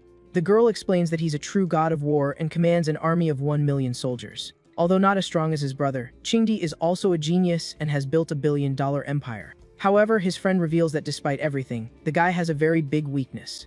She says that because of his powerful brother, the young master is extremely arrogant and problematic. Lin reveals that Qingdi is Director Bai Bing's first love, which shocks our guy. Because of this, she warns him to stay away from the director, as the young master is possessive and won't like it. Our guy tries to say something, but his friend interrupts him and, disappointed, asks if he's already fallen for the director. All flustered, our MC says he was just curious, but the woman doesn't believe him and gets jealous. She then says she's very angry and that the consequences will be severe, making our guy apologize. She says she doesn't accept his apology, and with a mischievous smile, asks for a kiss in exchange for her forgiveness. Startled by the proposal, our guy runs off while Lin chases him through the hospital. We see Director Bai Bing's apartment, a huge and luxurious building. Inside, our protagonist is all dressed up in a suit his mother bought with great sacrifice. He then knocks on the door and announces he's coming in, as he found the door unlocked. The director is finishing getting ready and asks our guy to wait a bit on the sofa. Our guy is completely enchanted by the girl's beauty and can barely hide his astonishment. She then asks if she looks okay, and he awkwardly replies that she looks perfect. At that moment, they both turn red with embarrassment and look away from each other. The situation is interrupted by a driver who informs them that their car is ready. With that, they get into a limousine and speed off to the event. Arriving there, the place is filled with rich and important people, all very well dressed, from all walks of the upper class. Upon arriving, our guy thought it was just a simple dinner, but he realizes this is the true world of the rich. The director then approaches, taking our MC's arm so they can walk together. With a smile, she makes an unexpected proposal and asks him to be her boyfriend for just 1 day, leaving our guy surprised. Our guy panics, thinking about her fiancé Qingdi and how wrong this is. Arriving at the main entrance, some security guards bow respectfully to them. She then hands the invitation to the guard. However, the staffer explains that our MC's name isn't on the list, and therefore, he's barred from entry. The director gets angry at the situation and says she's the one who brought him to the party. At that moment, 3 young men appear, and the one in front recognizes her with a mocking smile. The guy starts to provoke our guy, but the girl cuts him off and tells him to stay away from her. Our guy then asks his partner who those guys are. She explains that one is Feng Yuling, one of the 4 young masters whose family owns hotels. The one with long hair is Li Qiancheng, another young master with a fortune of 10 billion. And the oldest is Zhou Hao, the leader of the group, whose family in the real estate business is worth over 100 billion. Our MC then realizes one person is missing and asks where the 4th young master is. The girl reveals that the last one is Wang Xuan, a billionaire who didn't want the family business and became a professor. She adds that he is a serious and humble person, completely different from the other 3 guys. Our guy is impressed and wonders who the director is to know so many powerful people. The director then warns him to be careful, as those 3 are not good people, and it's better not to start trouble. The 3 extras then comment that the party is for her fiancé and she can't enter with another man. With that, the guy in the middle approaches and says that stray dogs aren't allowed inside, and he will accompany her himself. Our pair is shocked by the extra's audacity, and the girl asks what he means by those words. The guy then smiles and says that only important people can enter, to avoid problems. The director isn't intimidated and questions him about the times they brought women to parties, and she never said a word. The extra replies with a smile that today is different, and that's why they didn't bring anyone. At that moment, the girl takes our MC's arm and announces that if that's how it is, they're leaving. But suddenly, a mysterious voice calls out to our guy and asks what he's doing there. Our guy turns around surprised and recognizes the voice, calling the newcomer Dragon King. The old company by a bodyguard appears, looking at our guy. The three young men quickly change their attitude and greet the old man with great respect. The man then shakes the hand of the group's leader and says they've grown up and become businessmen. Immediately after, he turns to our guy and asks if he also came for the party. Our guy replies that he was accompanying someone but was denied entry and was just about to leave. The old Dragon King comments that there's no place he can't enter. The old man laughs and says that in this city, there's no place his brother can't go. He then turns to the three young men and asks if he can bring his little brother inside. The three extras panic and stammer for them to come in right away. So, the man invites our group to enter and not to just stand at the door. One of the guys gets worried because if this Master Xiao sees our guy, they'll be screwed. The other says our MC is just a lucky doctor, and if he ruins the marriage proposal, it will be fun to watch. The one with the top knot says it was the Dragon King who brought him in, so they can just watch the chaos from the front row. He smirks maliciously, expecting the worst. With that, the three young men start whispering. Inside, the hall is full of rich and fancy people. Suddenly, someone announces that Master Xiao's car has just arrived. The guy with the top knot hurries to welcome the special guest with a smile. But soon his expression changes to one of shock. The blonde girl in the red dress gets out of the car and tells the extra to get out of the way, holding a wad of cash. The blonde girl stares down the extra with the money in her hand and asks if that's enough for him to move. The guy with the top knot gets furious and questions who she is and where Master Xiao is. At that moment, a white-haired man appears, and we find out he is the butler of the Xiao family. The guy with the top knot quickly changes his tune and asks the butler about Master Xiao. The old man replies that his young master is preparing an engagement gift and will arrive later. The top knot guy boasts that everything was prepared perfectly to please the guest of honor. He then points to the blonde girl, and the butler introduces her as the young lady of the Chuan family. The extra has a nasty memory about her family and the son who was taken out by someone. The butler glares at him angrily and scolds him for his lack of manners, scaring him. The girl then asks the old man when this Emperor Qing will arrive, and he says it will be a while. She announces she's not waiting and is going inside, while the top knot guy offers to escort her. Miss Qian turns and questions if he is one of the 4 young masters of Jiangzhou. He introduces himself with pride and calls his 2 friends over to greet the guest. One of the guys approaches and offers her a product, which she tells him to get lost for offering something so cheap. The third extra then introduces himself to the girl with a serious look. The blonde girl gets all flustered, her eyes sparkling, complimenting the guy's good looks. The extra says the title of young master is just a nickname while she's swooning. The top knot guy then suggests that his friend be her escort, since he's alone. With that, the girl accepts the proposal and says he will be her knight for the night. His friend tells him to take good care of the guest, and the other replies, asking if he thinks he's some kind of servant. The pair then leaves, and the host thinks that this woman is even more disgusting than his friend. Meanwhile, the Dragon King walks through the hall, being greeted by all the guests. 2 girls notice our guy, and one of them comments that he's quite handsome. The other tells her to dream on, as the guy's date is much more beautiful and elegant than they are.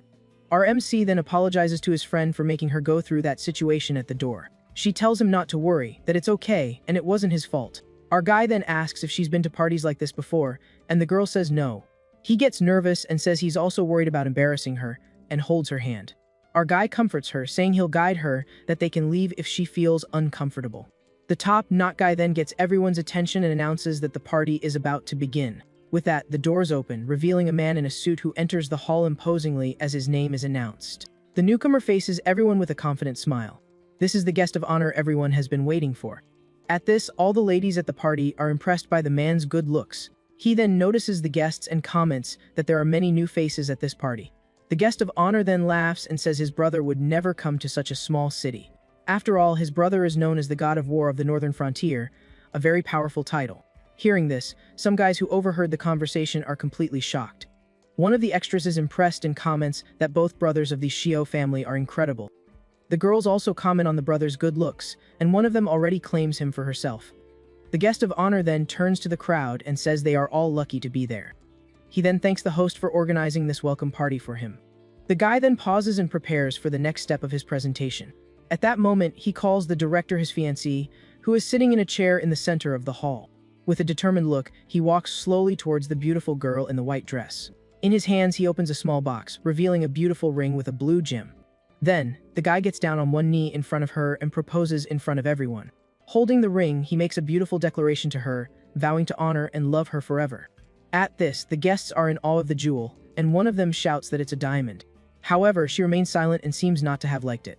The guy insists, saying he knows it was all very sudden, but he promises to take care of her. Suddenly, the man snaps his fingers, and something starts to happen in the hall. With that, the ceiling of the hall transforms into a beautiful starry sky, highlighting the director's beauty. Tears start to stream down the director's eyes. She seems very shaken. At that moment, she starts to remember when she met our guy. In her memory, he was always very kind and considerate to her. Our guy even offered her a hot drink to warm her hands. Back in the present, she tells Xiao that, if things were different, they could have been together. Suddenly, Xiao gets closer and begs her to be with him. But the director gets angry and says it's impossible for them to be together. With a tear on her face, she asks that they both go their separate ways and be happy. Xiao is in shock at her words and can't believe what he's heard. Then, the guy with the top knot approaches and tries to say something to Xiao. But Xiao becomes enraged after hearing the top knot guy and asks if this is what she calls happiness. He points in her direction and asks if her happiness is being with that man, our guy. They are surprised, and the director holds onto our guy's arm tightly. She then confirms with a determined look that her happiness is this man. Our guy then says she doesn't know what she's saying, so she can take it back if she wants. But the director firmly refuses, saying it's impossible and she will never go back on her word.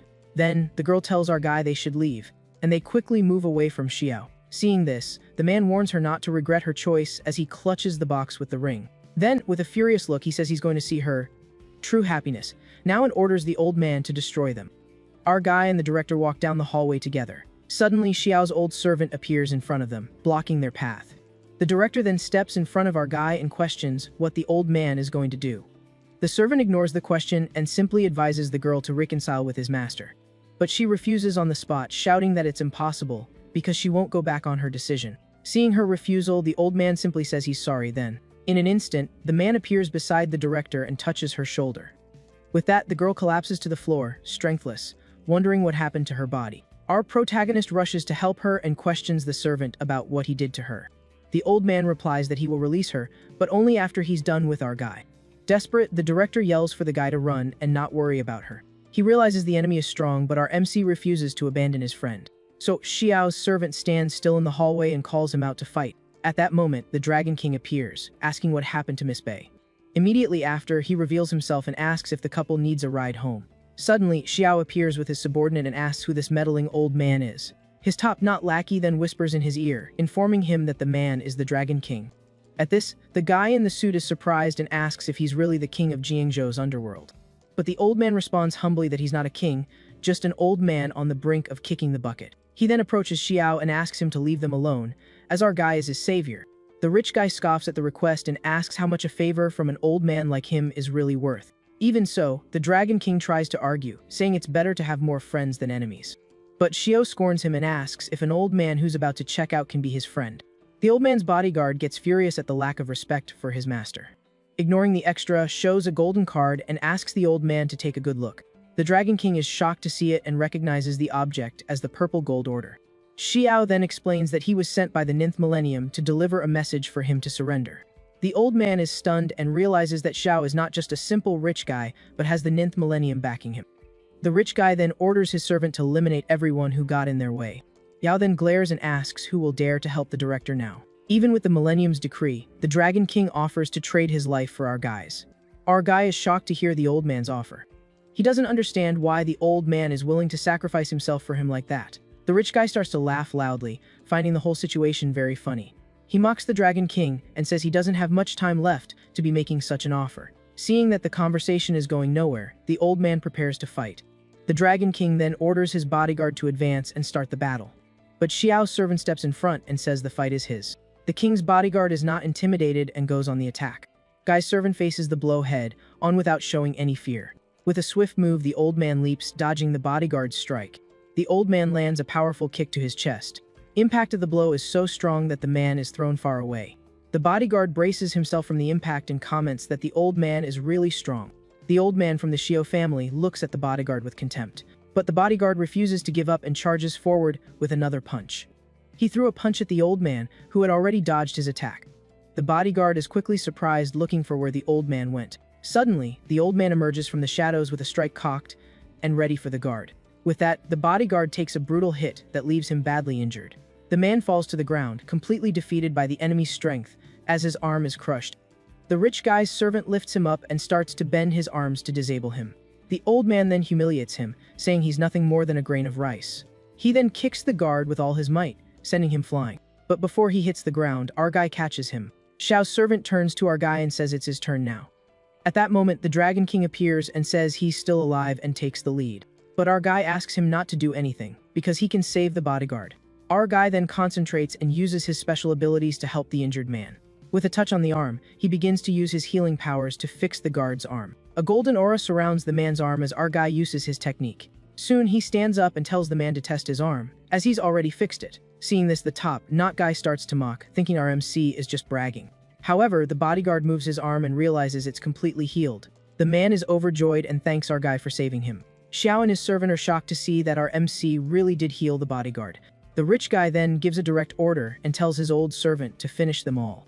The old servant leaps towards the group to eliminate them. The Dragon King yells for our guy to watch out for the enemy's attack. The old Xiao servant says it doesn't matter how many times he heals others, they can be broken again. The Dragon King tries to defend but is hit and thrown back. The Dragon King falls to his knees, coughing a little. With difficulty, the old man gets up and asks who this incredibly strong servant is. The rich guy's servant then glares at him and says a man about to pass on doesn't need to know his name. He then charges at our MC, saying it's his turn now. But the bodyguard steps in front and tells our guy to run as fast as he can.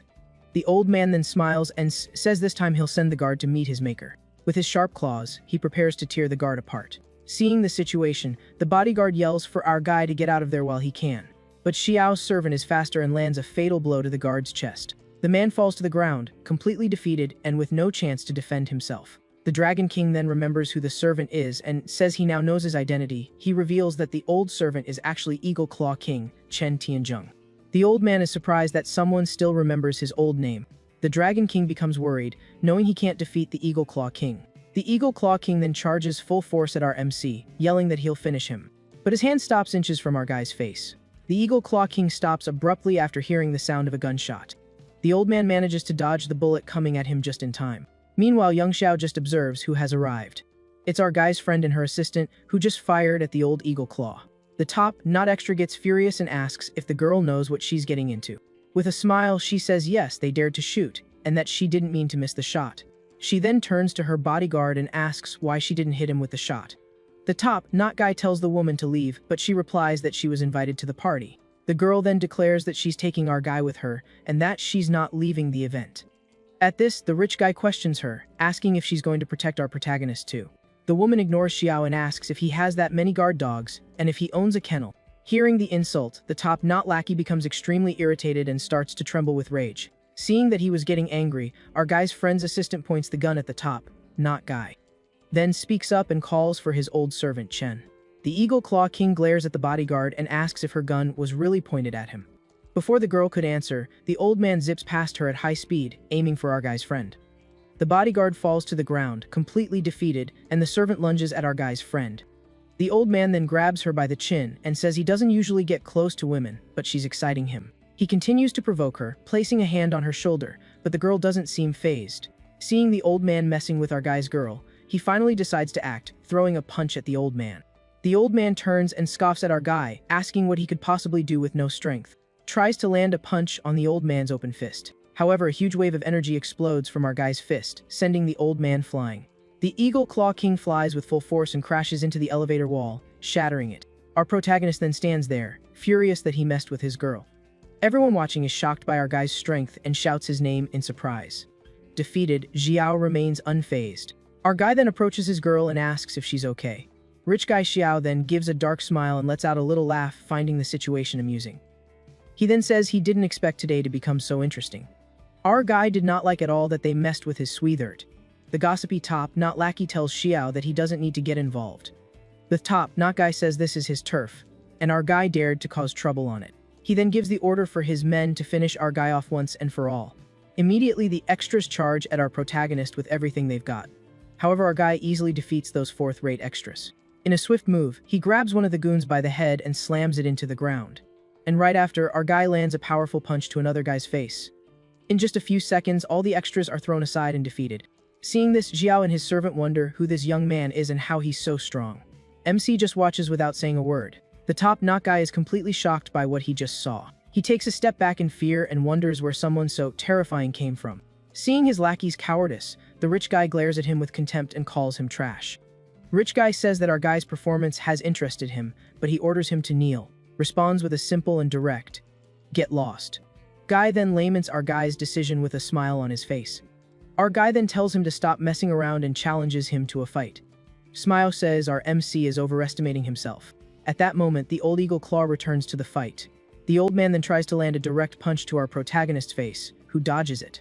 But our guy is faster and lands a kick right in the old man's family jewels.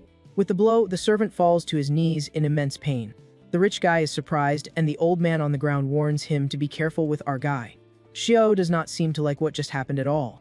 He then kicks his own servant away and calls him useless.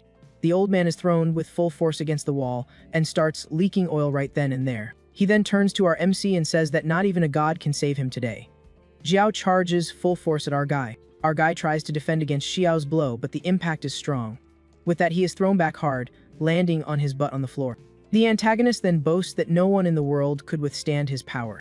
However, our guy gets up and Xiao is surprised that he's still standing. Without wasting time, Xu attacks again, launching a blast of energy at our MC, sending him flying once more.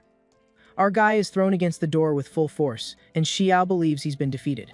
At that moment, the director starts screaming for him to stop hurting our guy immediately. Xiao then replies that he's going to show her how he'll finish him. Approaching our MC, he says he should feel honored to be defeated by him.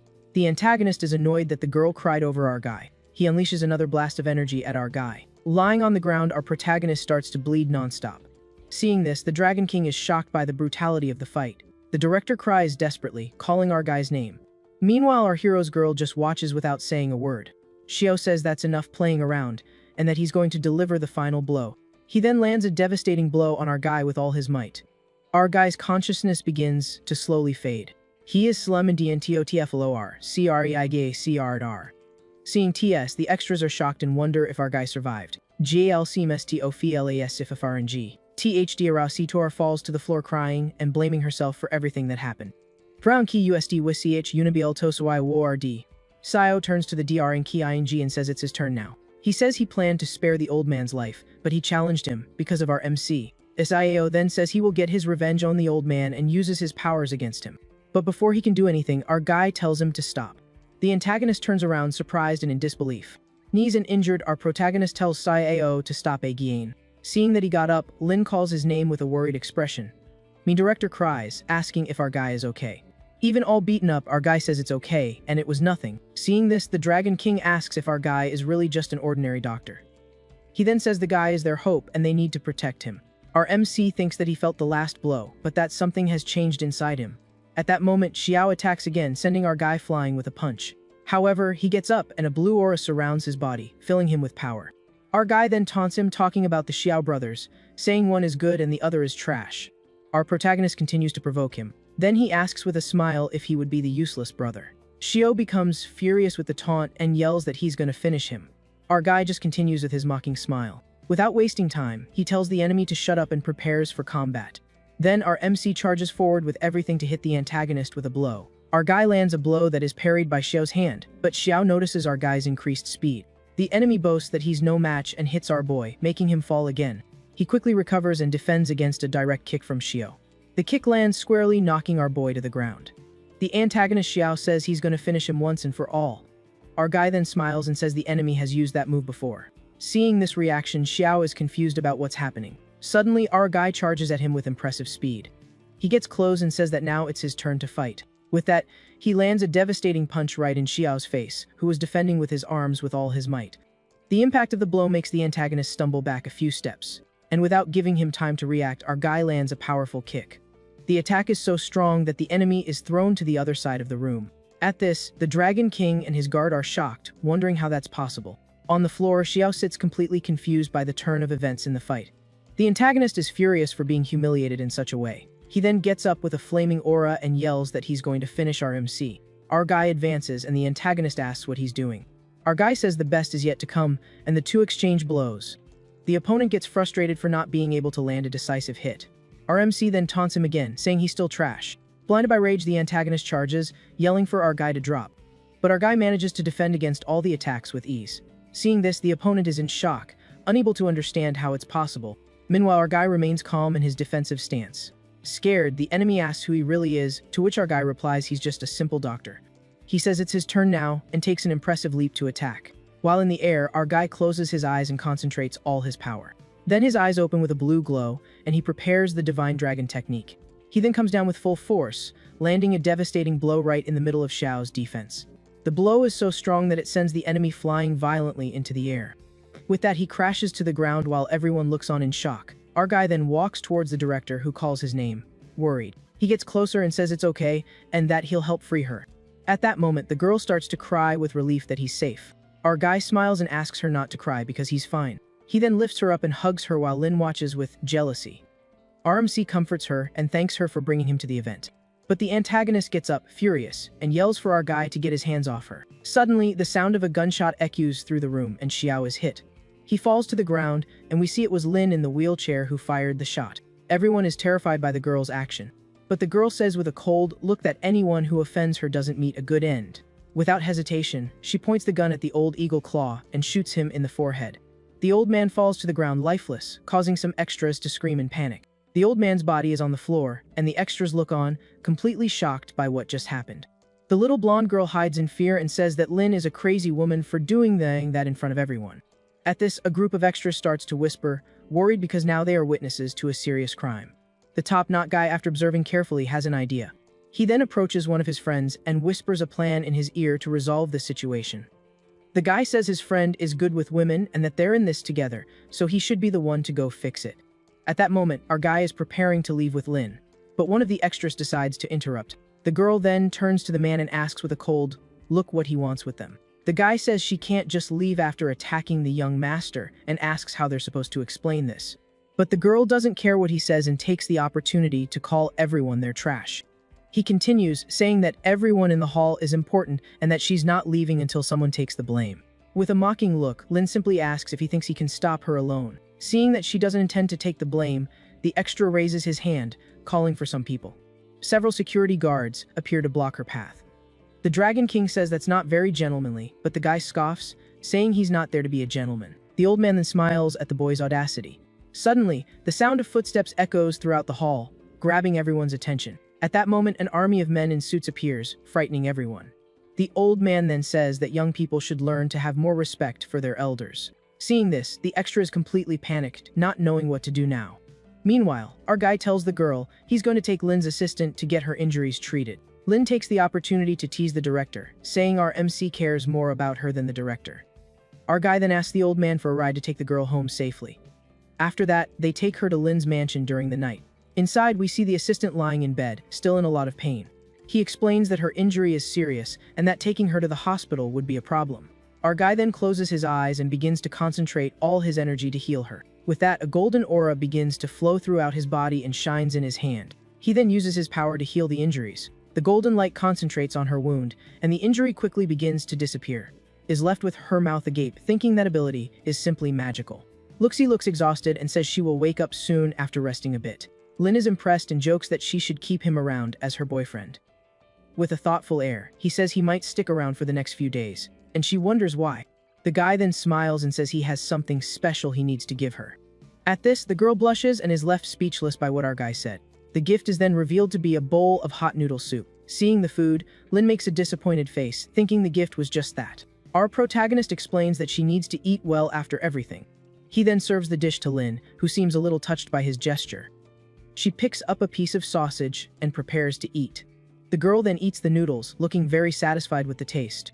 With a huge smile, Lin praises the noodles, saying they're delicious. She thanks him for the food and our MC just smiles back, pleased with her reaction. Moda R Bayuan Jeff Armadestan CE. Inside, we see two guards standing at attention. A man in officer's uniform uses a holographic control panel. At that moment, a soldier approaches and reports that a squad has been completely eliminated. The officer then asks with a serious look if there's anything else to report. The extra seems a bit nervous and says the news is about his younger brother. The commander then asks why he's stuttering, and the guy says his brother got into trouble. Arsid Bwya Sildire GST side. Salduar then reveals that the young master had his legs broken.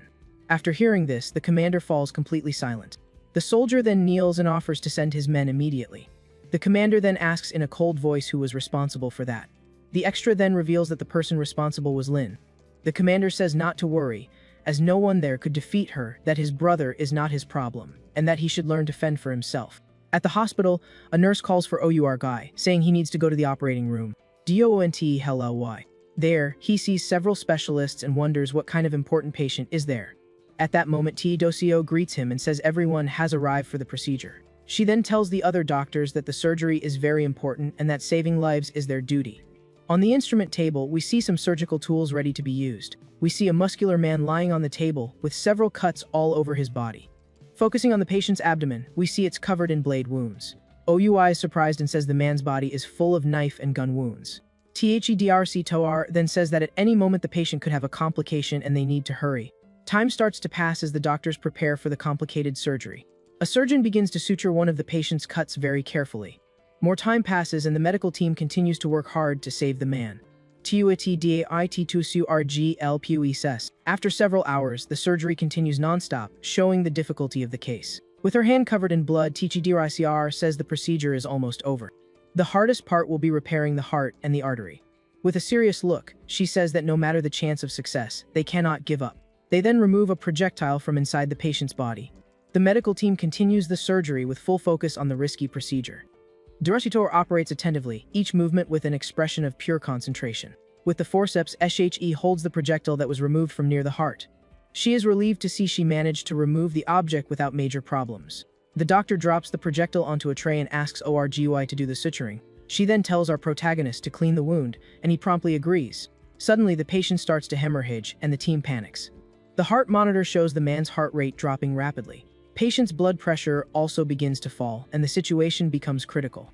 In this moment of desperation, our guy offers to try to save the patient.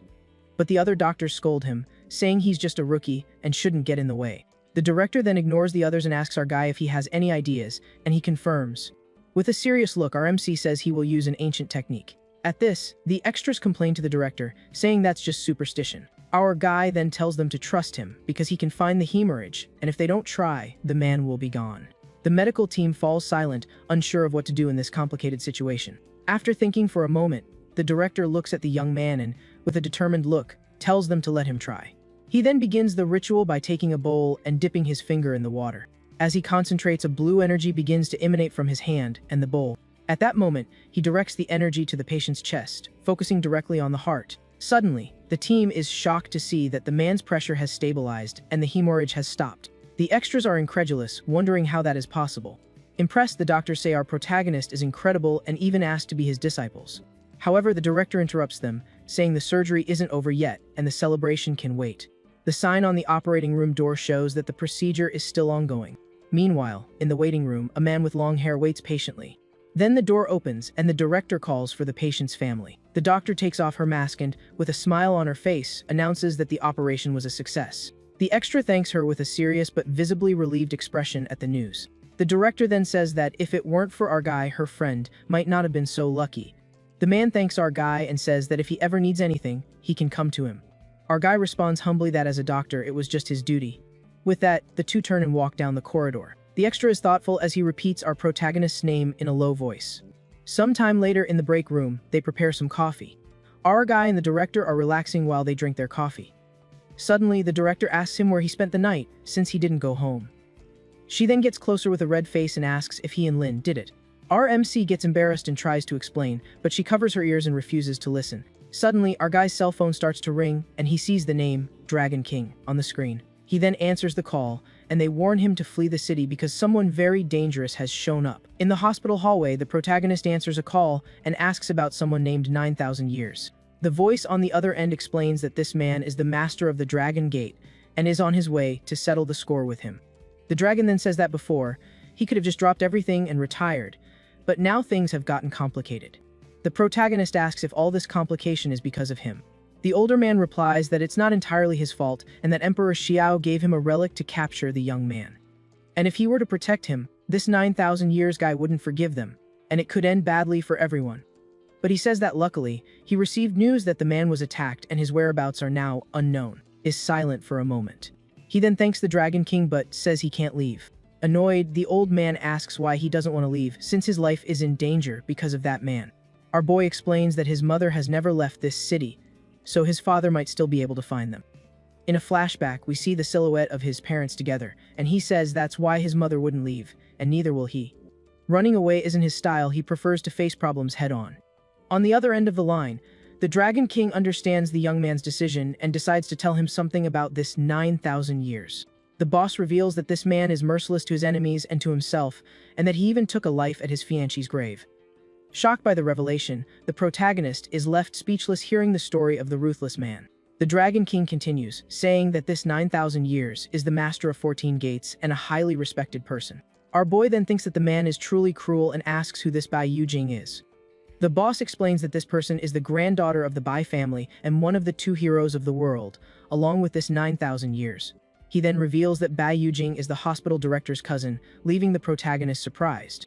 Before hanging up, the MC asks for 9,000 years' real name, and the boss reveals it's Tao Yuan. Our boy thanks him for the information and says he needs to get back to work. We then see a flashback to the day of the surgery where the protagonist saved a life and met a mysterious man. Then we arrive at the protagonist's office. Sitting at his desk, he thinks about the name Bai Yujing and starts searching for it on the hospital computer. And he ends up finding a photo of the Bai family where you can see the director along with other very influential people. The protagonist looks closely at the family photo, but can't identify who Bai Yujing is. He then decides to search for the name 9,000 years to see what he can find about the mysterious man. The MC wonders why that name sounds so familiar, as if he's heard it before. Suddenly, he remembers something and rushes out of his office. The person he was thinking of was named 9,000 years. And he thinks he needs to hurry because the Dragon King is going after this 9,000 years guy. With that, the young man runs desperately to the Dragon King's mansion to warn him of the danger he's in. Already at his home, the old man says goodbye to his grandson, asking him to obey his uncle when he arrives abroad. With tears in his eyes, the boy asks why his grandfather isn't going with them. The old man then explains that he's not used to foreign food and says the boy can visit him when he grows up. The little one then hugs his grandfather, crying, saying he doesn't want to leave him alone. After the farewell, the older man asks his bodyguard to take good care of the boy and ensure his safety. Suddenly, a mysterious voice appears, asking if they're preparing for a long trip. Turning around, the grandfather and his bodyguard come face to face with a long-haired man accompanied by some goons. The man says he sent his subordinates to invite the Dragon King, but he didn't show up, so he came in person. At that moment, the old man kneels before the long-haired man while the bodyguard holds the child. This 9,000 years fellow approaches the little one and asks for his name. The grandfather is desperate about the situation because he fears something bad will happen to his grandson. 9,000 years then asks why the old man is so nervous, as he wouldn't hurt a child.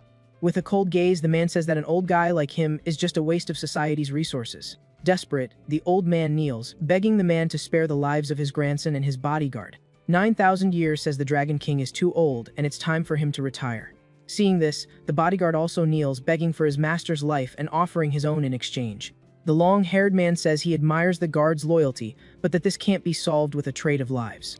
The old man and his employee are devastated by this answer, as they don't know what else to do. With a serious expression, 9,000 years covers the boy's eyes and orders his goons to finish them both. The grandfather panics upon realizing they are about to be eliminated. Suddenly, one of the goons tries to attack the old man with a knife. Out of nowhere, the protagonist appears and lands a powerful punch on the goon, stopping him from hurting the Dragon King. The old man is shocked to see that the man who saved him is Ye Qiu. Takes off his white coat, preparing for combat. Seeing this, the old man gets scared and yells for the protagonist to run away as fast as possible. However, the long-haired man says it's a small world, since they've met again. Our boy approaches and confirms that this man is indeed 9,000 years. 9,000 years then asks if our boy is there to save the Dragon King and what their relationship is. With a determined look, Ye Qiu replies that the old man owes him big time, which is why he couldn't just stay away. 9,000 years questions if this debt is about the ice crystal or because of young Master Gu. Ye Qiu is surprised that 9,000 years knows about everything, even what happened with Gu. 9,000 years then says it's no surprise he knows everything, because he wouldn't be in his position if he didn't. The protagonist asks if the fact that the Dragon King wants to retire and leave the country isn't enough for him. The old man throws himself on the ground as 9,000 years asserts that the Dragon King needs to be eliminated. The antagonist explains that the old man disobeyed Emperor Xiaoqing and that someone needs to be held responsible. Outraged by the situation, Ye Qiu yells that it's unfair and that the old man doesn't deserve such a cruel fate. It's not the Dragon King's fault, since he didn't know the young man would be attacked in that city. And if the guards perish protecting him, then the fault lies with Go himself. At that moment, one of the goons furiously lunges toward the protagonist to attack him. Our boy easily defends himself from the goon with a counter-attack. However, the goon doesn't back down and throws a kick, but our boy dodges it.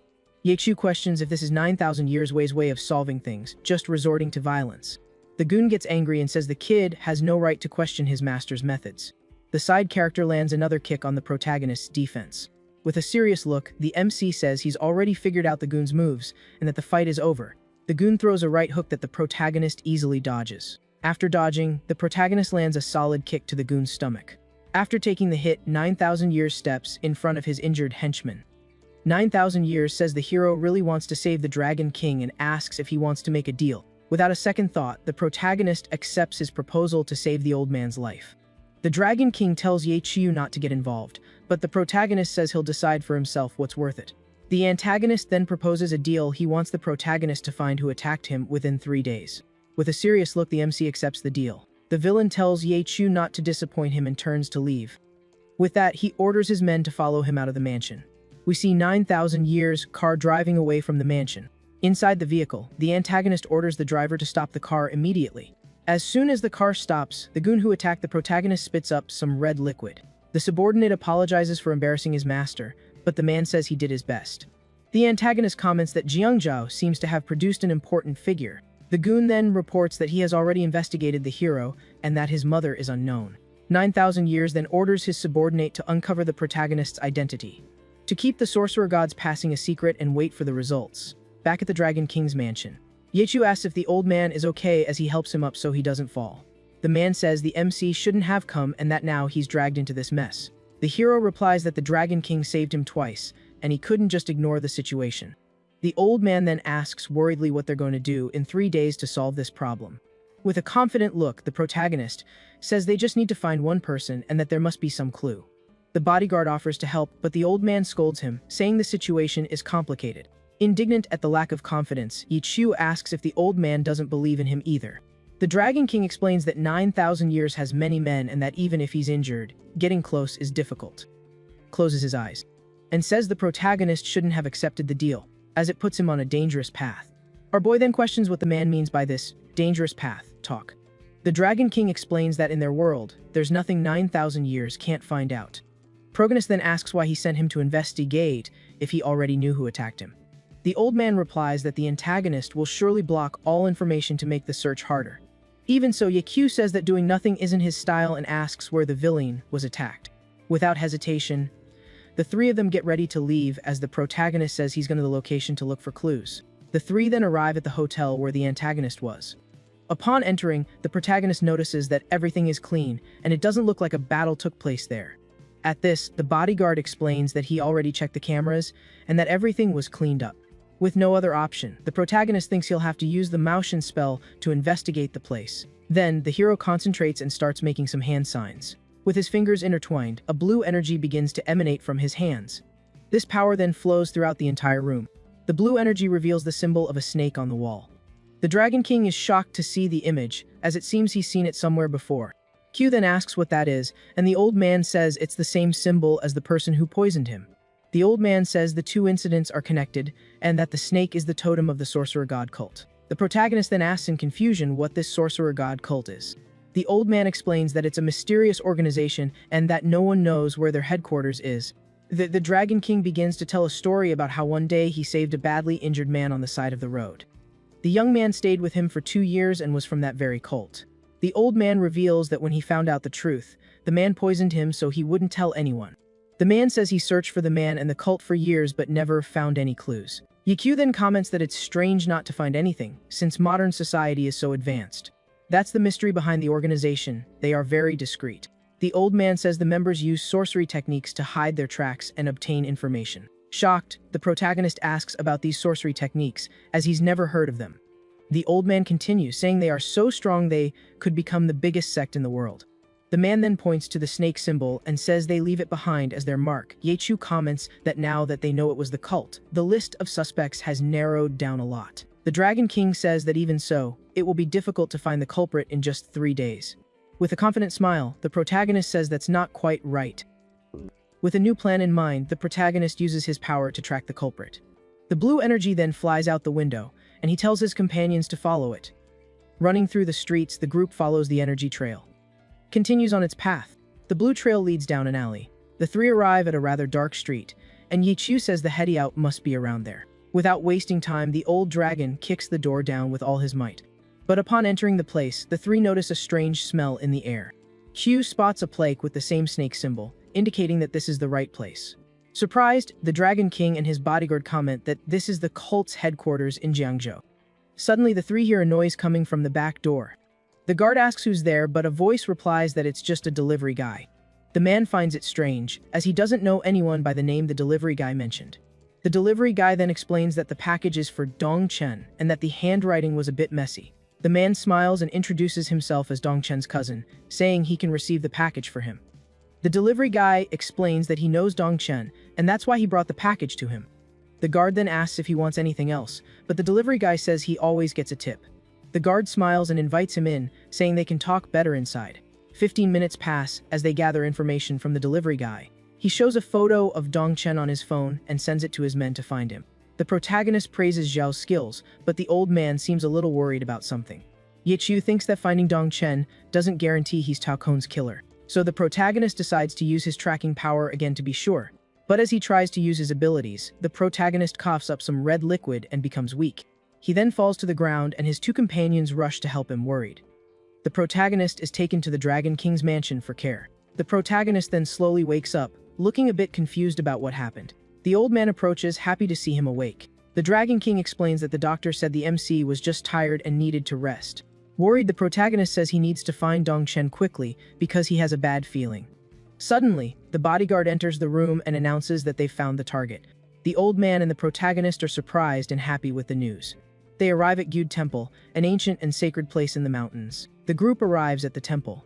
The bodyguard orders his men to block all exits so no one can escape. The three prepare to enter, stating that Dong Chen won't get away. The bodyguard looks around. The bodyguard comments that there doesn't seem to be anyone in the temple. The Dragon King explains that the temple is famous, so Dong Chen might be hiding inside. The temple doors then slowly swing open.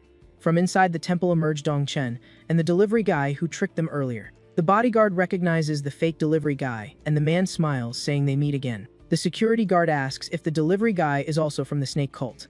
The imposter laughs and says it's a shame the bodyguard only just realized. The protagonist then understands they've been led into a trap. The villain says it's not too late, and now he can get his revenge on the Dragon King. The man blows on a bamboo leaf. The Dragon King begins to feel a sharp pain in his chest and falls to his knees. His companions support him and ask if it was Dong Chen who did that to him. The old man continues to feel immense pain.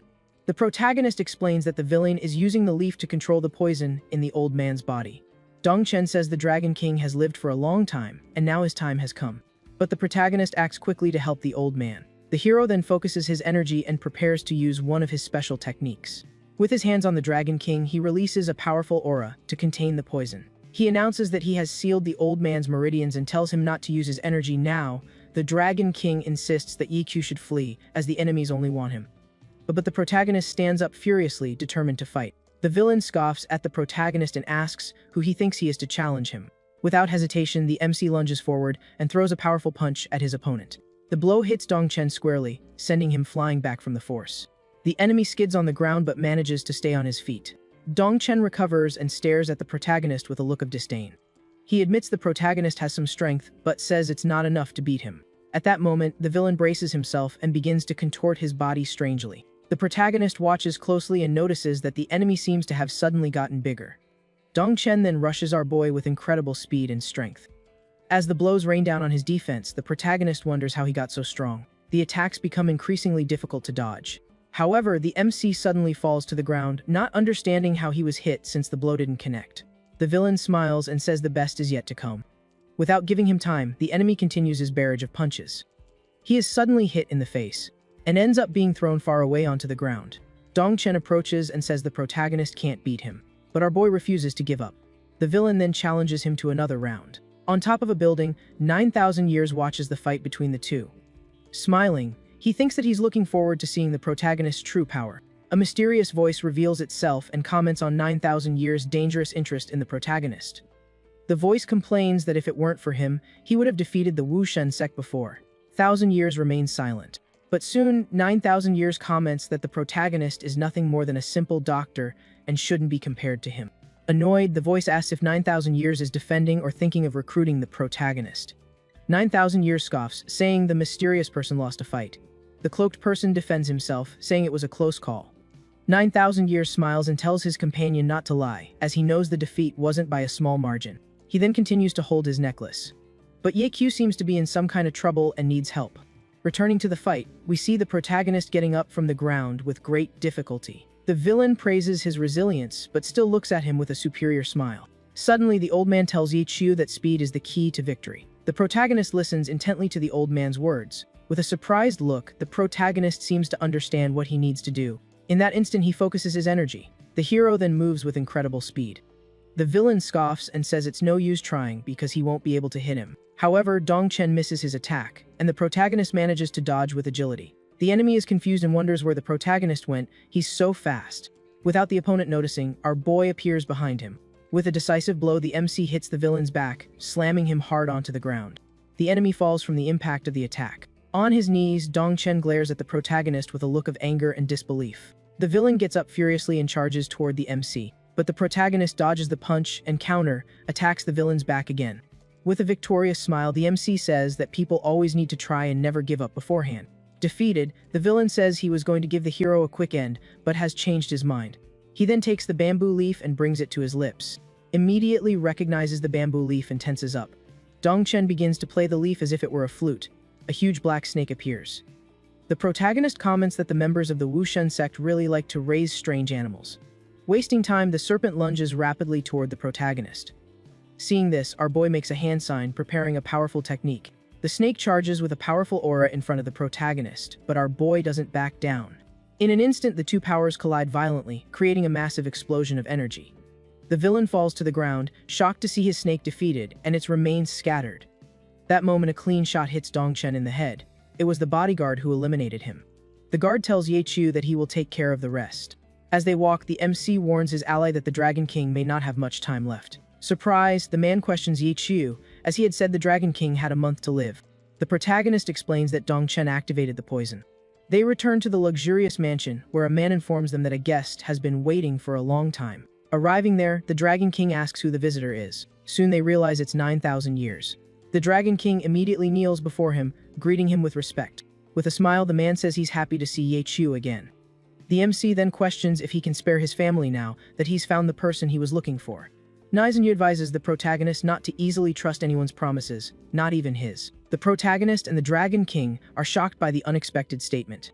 With a calm smile, the man tells them not to be tense, as he won't break his word. The Dragon King then reveals that the assassin was Dongchen, the master of the Wushen sect branch. 9,000 Years comments that he didn't expect them to have a common enemy. The Dragon King says that's why he and his brothers will serve 9,000 Years from now on. 9,000 Years then announces that the Dragon King no longer needs to worry, as Ye will take care of everything. The protagonist is completely surprised by his unexpected declaration. He asks if he's kidding him. The protagonist explains that he doesn't want to take over the underworld, but 9,000 Years asks if he looks like he's joking. Trying to get out of it, the protagonist says he has patients at the hospital. However, the man stops him and shows him a golden card, explaining that it's a symbol of power. The protagonist says he's just a doctor and can't possibly take on such an important position. The man then recalls that the MC's mother is a kind and good-hearted person. Furthermore, he mentions that the MC risked his life to save the Dragon King from his enemies, and that it would be a mistake not to use someone with so much courage and sense of justice. He knows the protagonist doesn't like to fight but understands that he has a strong desire to protect. The protagonist is speechless and visibly shaken by the speech. Noticing the protagonist's hesitation, 9,000 Years says he'll add one more condition to the proposal. With a smile, he reveals that he can help the young man find his biological father. The protagonist is completely shocked to hear that. He confirms that he discovered the protagonist's father was no ordinary person. The protagonist remembers his adoptive mother's words and his heart aches. With a determined look, the protagonist shakes his new boss's hand and accepts the proposal. We return to the hospital, in the vice director's office. Inside, the vice director is still worried about his missing son. Suddenly, he hears a knock on the door and, startled, tells the person to enter. A police officer approaches the doctor and asks him to come to the station to help with a case. The officers explain that they found a body and suspect it might be the vice director's son. The man is completely frozen. They arrive at the autopsy room. We see a body covered by a sheet. With trembling hands and a broken heart, the father approaches to identify the body. Upon pulling back the sheet, the vice director screams in despair, saying it's impossible and that's not his son. The police officers hold him back, asking him to calm down, but the man insists they've made a mistake. One of the officers then asks if his son had any fights or disagreements with anyone. At that moment, he says with certainty that he knows who the culprit is. With a look full of hatred, he swears he will make the protagonist pay for what happened. We see the Lin family mansion. Inside the house on her couch, Lin is scrolling through her phone.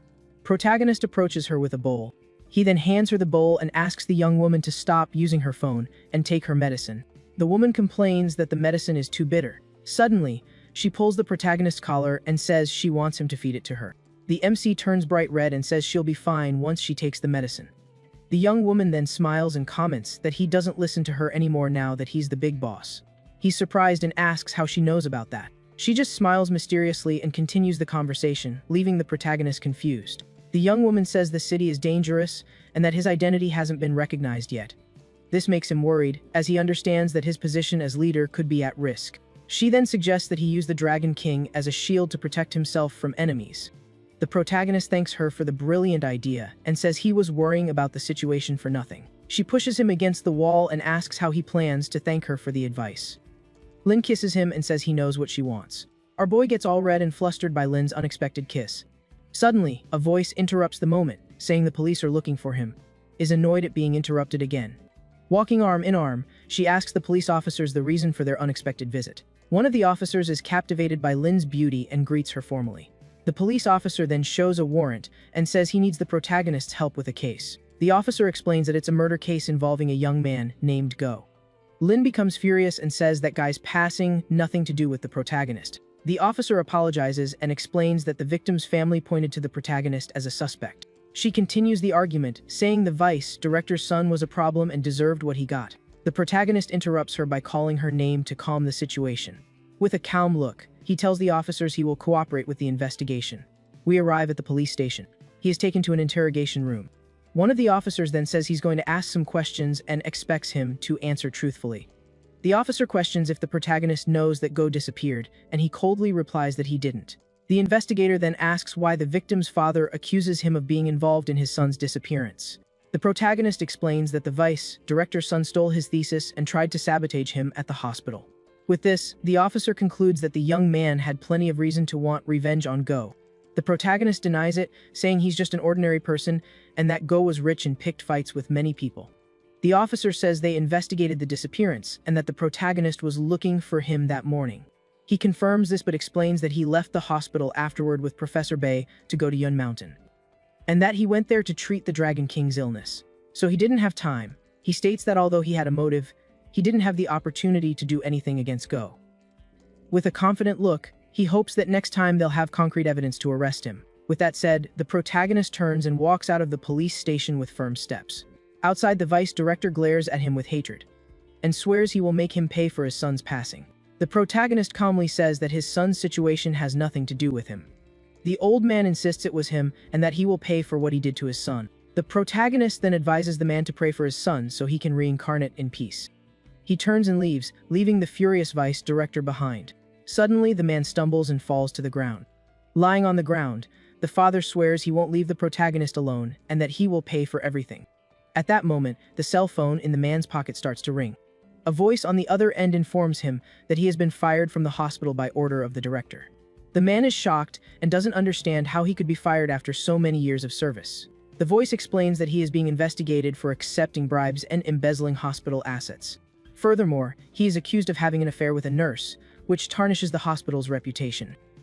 The person on the call warns him that the hospital will sue him and that he should expect a summons. Desperate, the man sees a message from his wife arriving on his phone.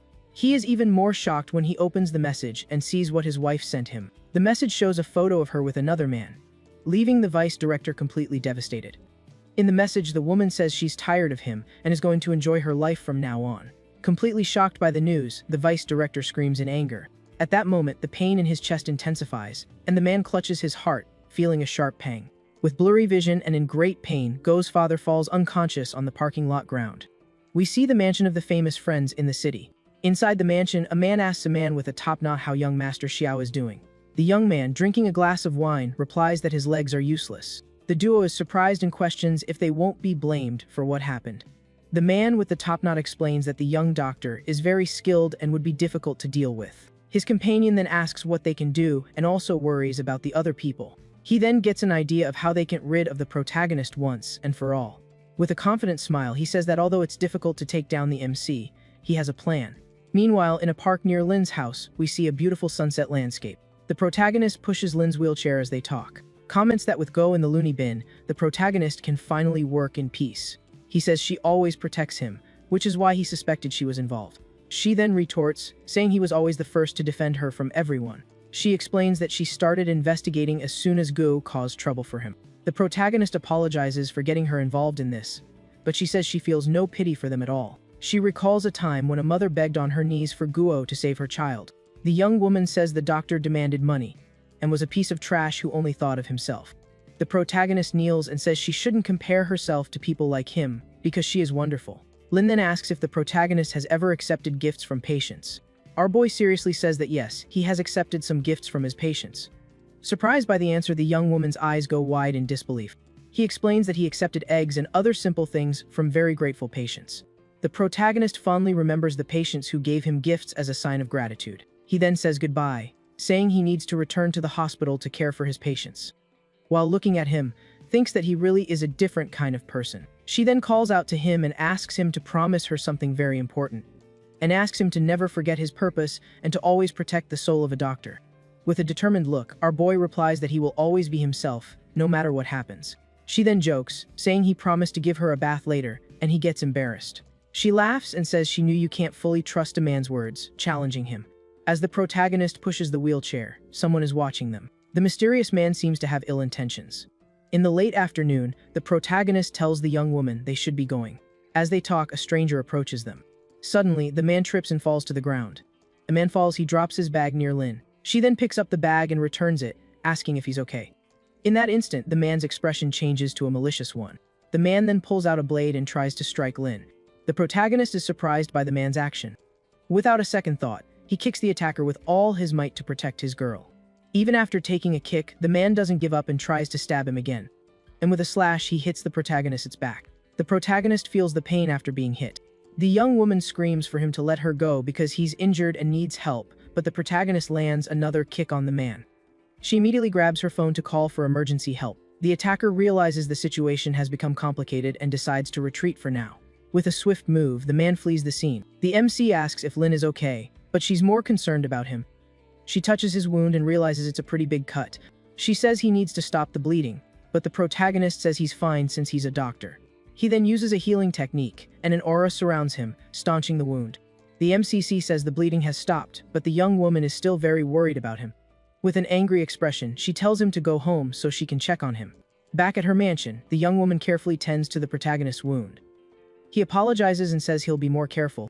Lin explains that her heart nearly stopped when she saw his back covered in blood. With a sad look, she asks why he treats her so well and risks himself for her. Embarrassed, our boy says it's a man's duty to protect a woman in danger. She then moves closer and asks if he protects all the women he knows. Nervous, the protagonist denies it and says she's special because she's Miss Lin. Surprising the protagonist, she grabs his arms and comments that he treats her in a special way. She then reveals that she doesn't want to be just someone he protects, but his woman. With that, without giving him time to respond, she kisses him again. As she kisses him, she tells him to close his eyes and enjoy it. The two continue to kiss passionately, and the mood starts to heat up. The protagonist's hand then slowly moves down. With a sigh, she gets excited in his arms, and the mood is good. They kiss with passion, and the night promises to be a long one for both of them. He then lays her on the bed and asks if she's sure about this. Lin replies that she's never been more sure of anything in her life and smiles at him. The protagonist blushes but accepts her decision, and the night follows its natural course. Later at the mansion, night falls as our boy enjoys the evening.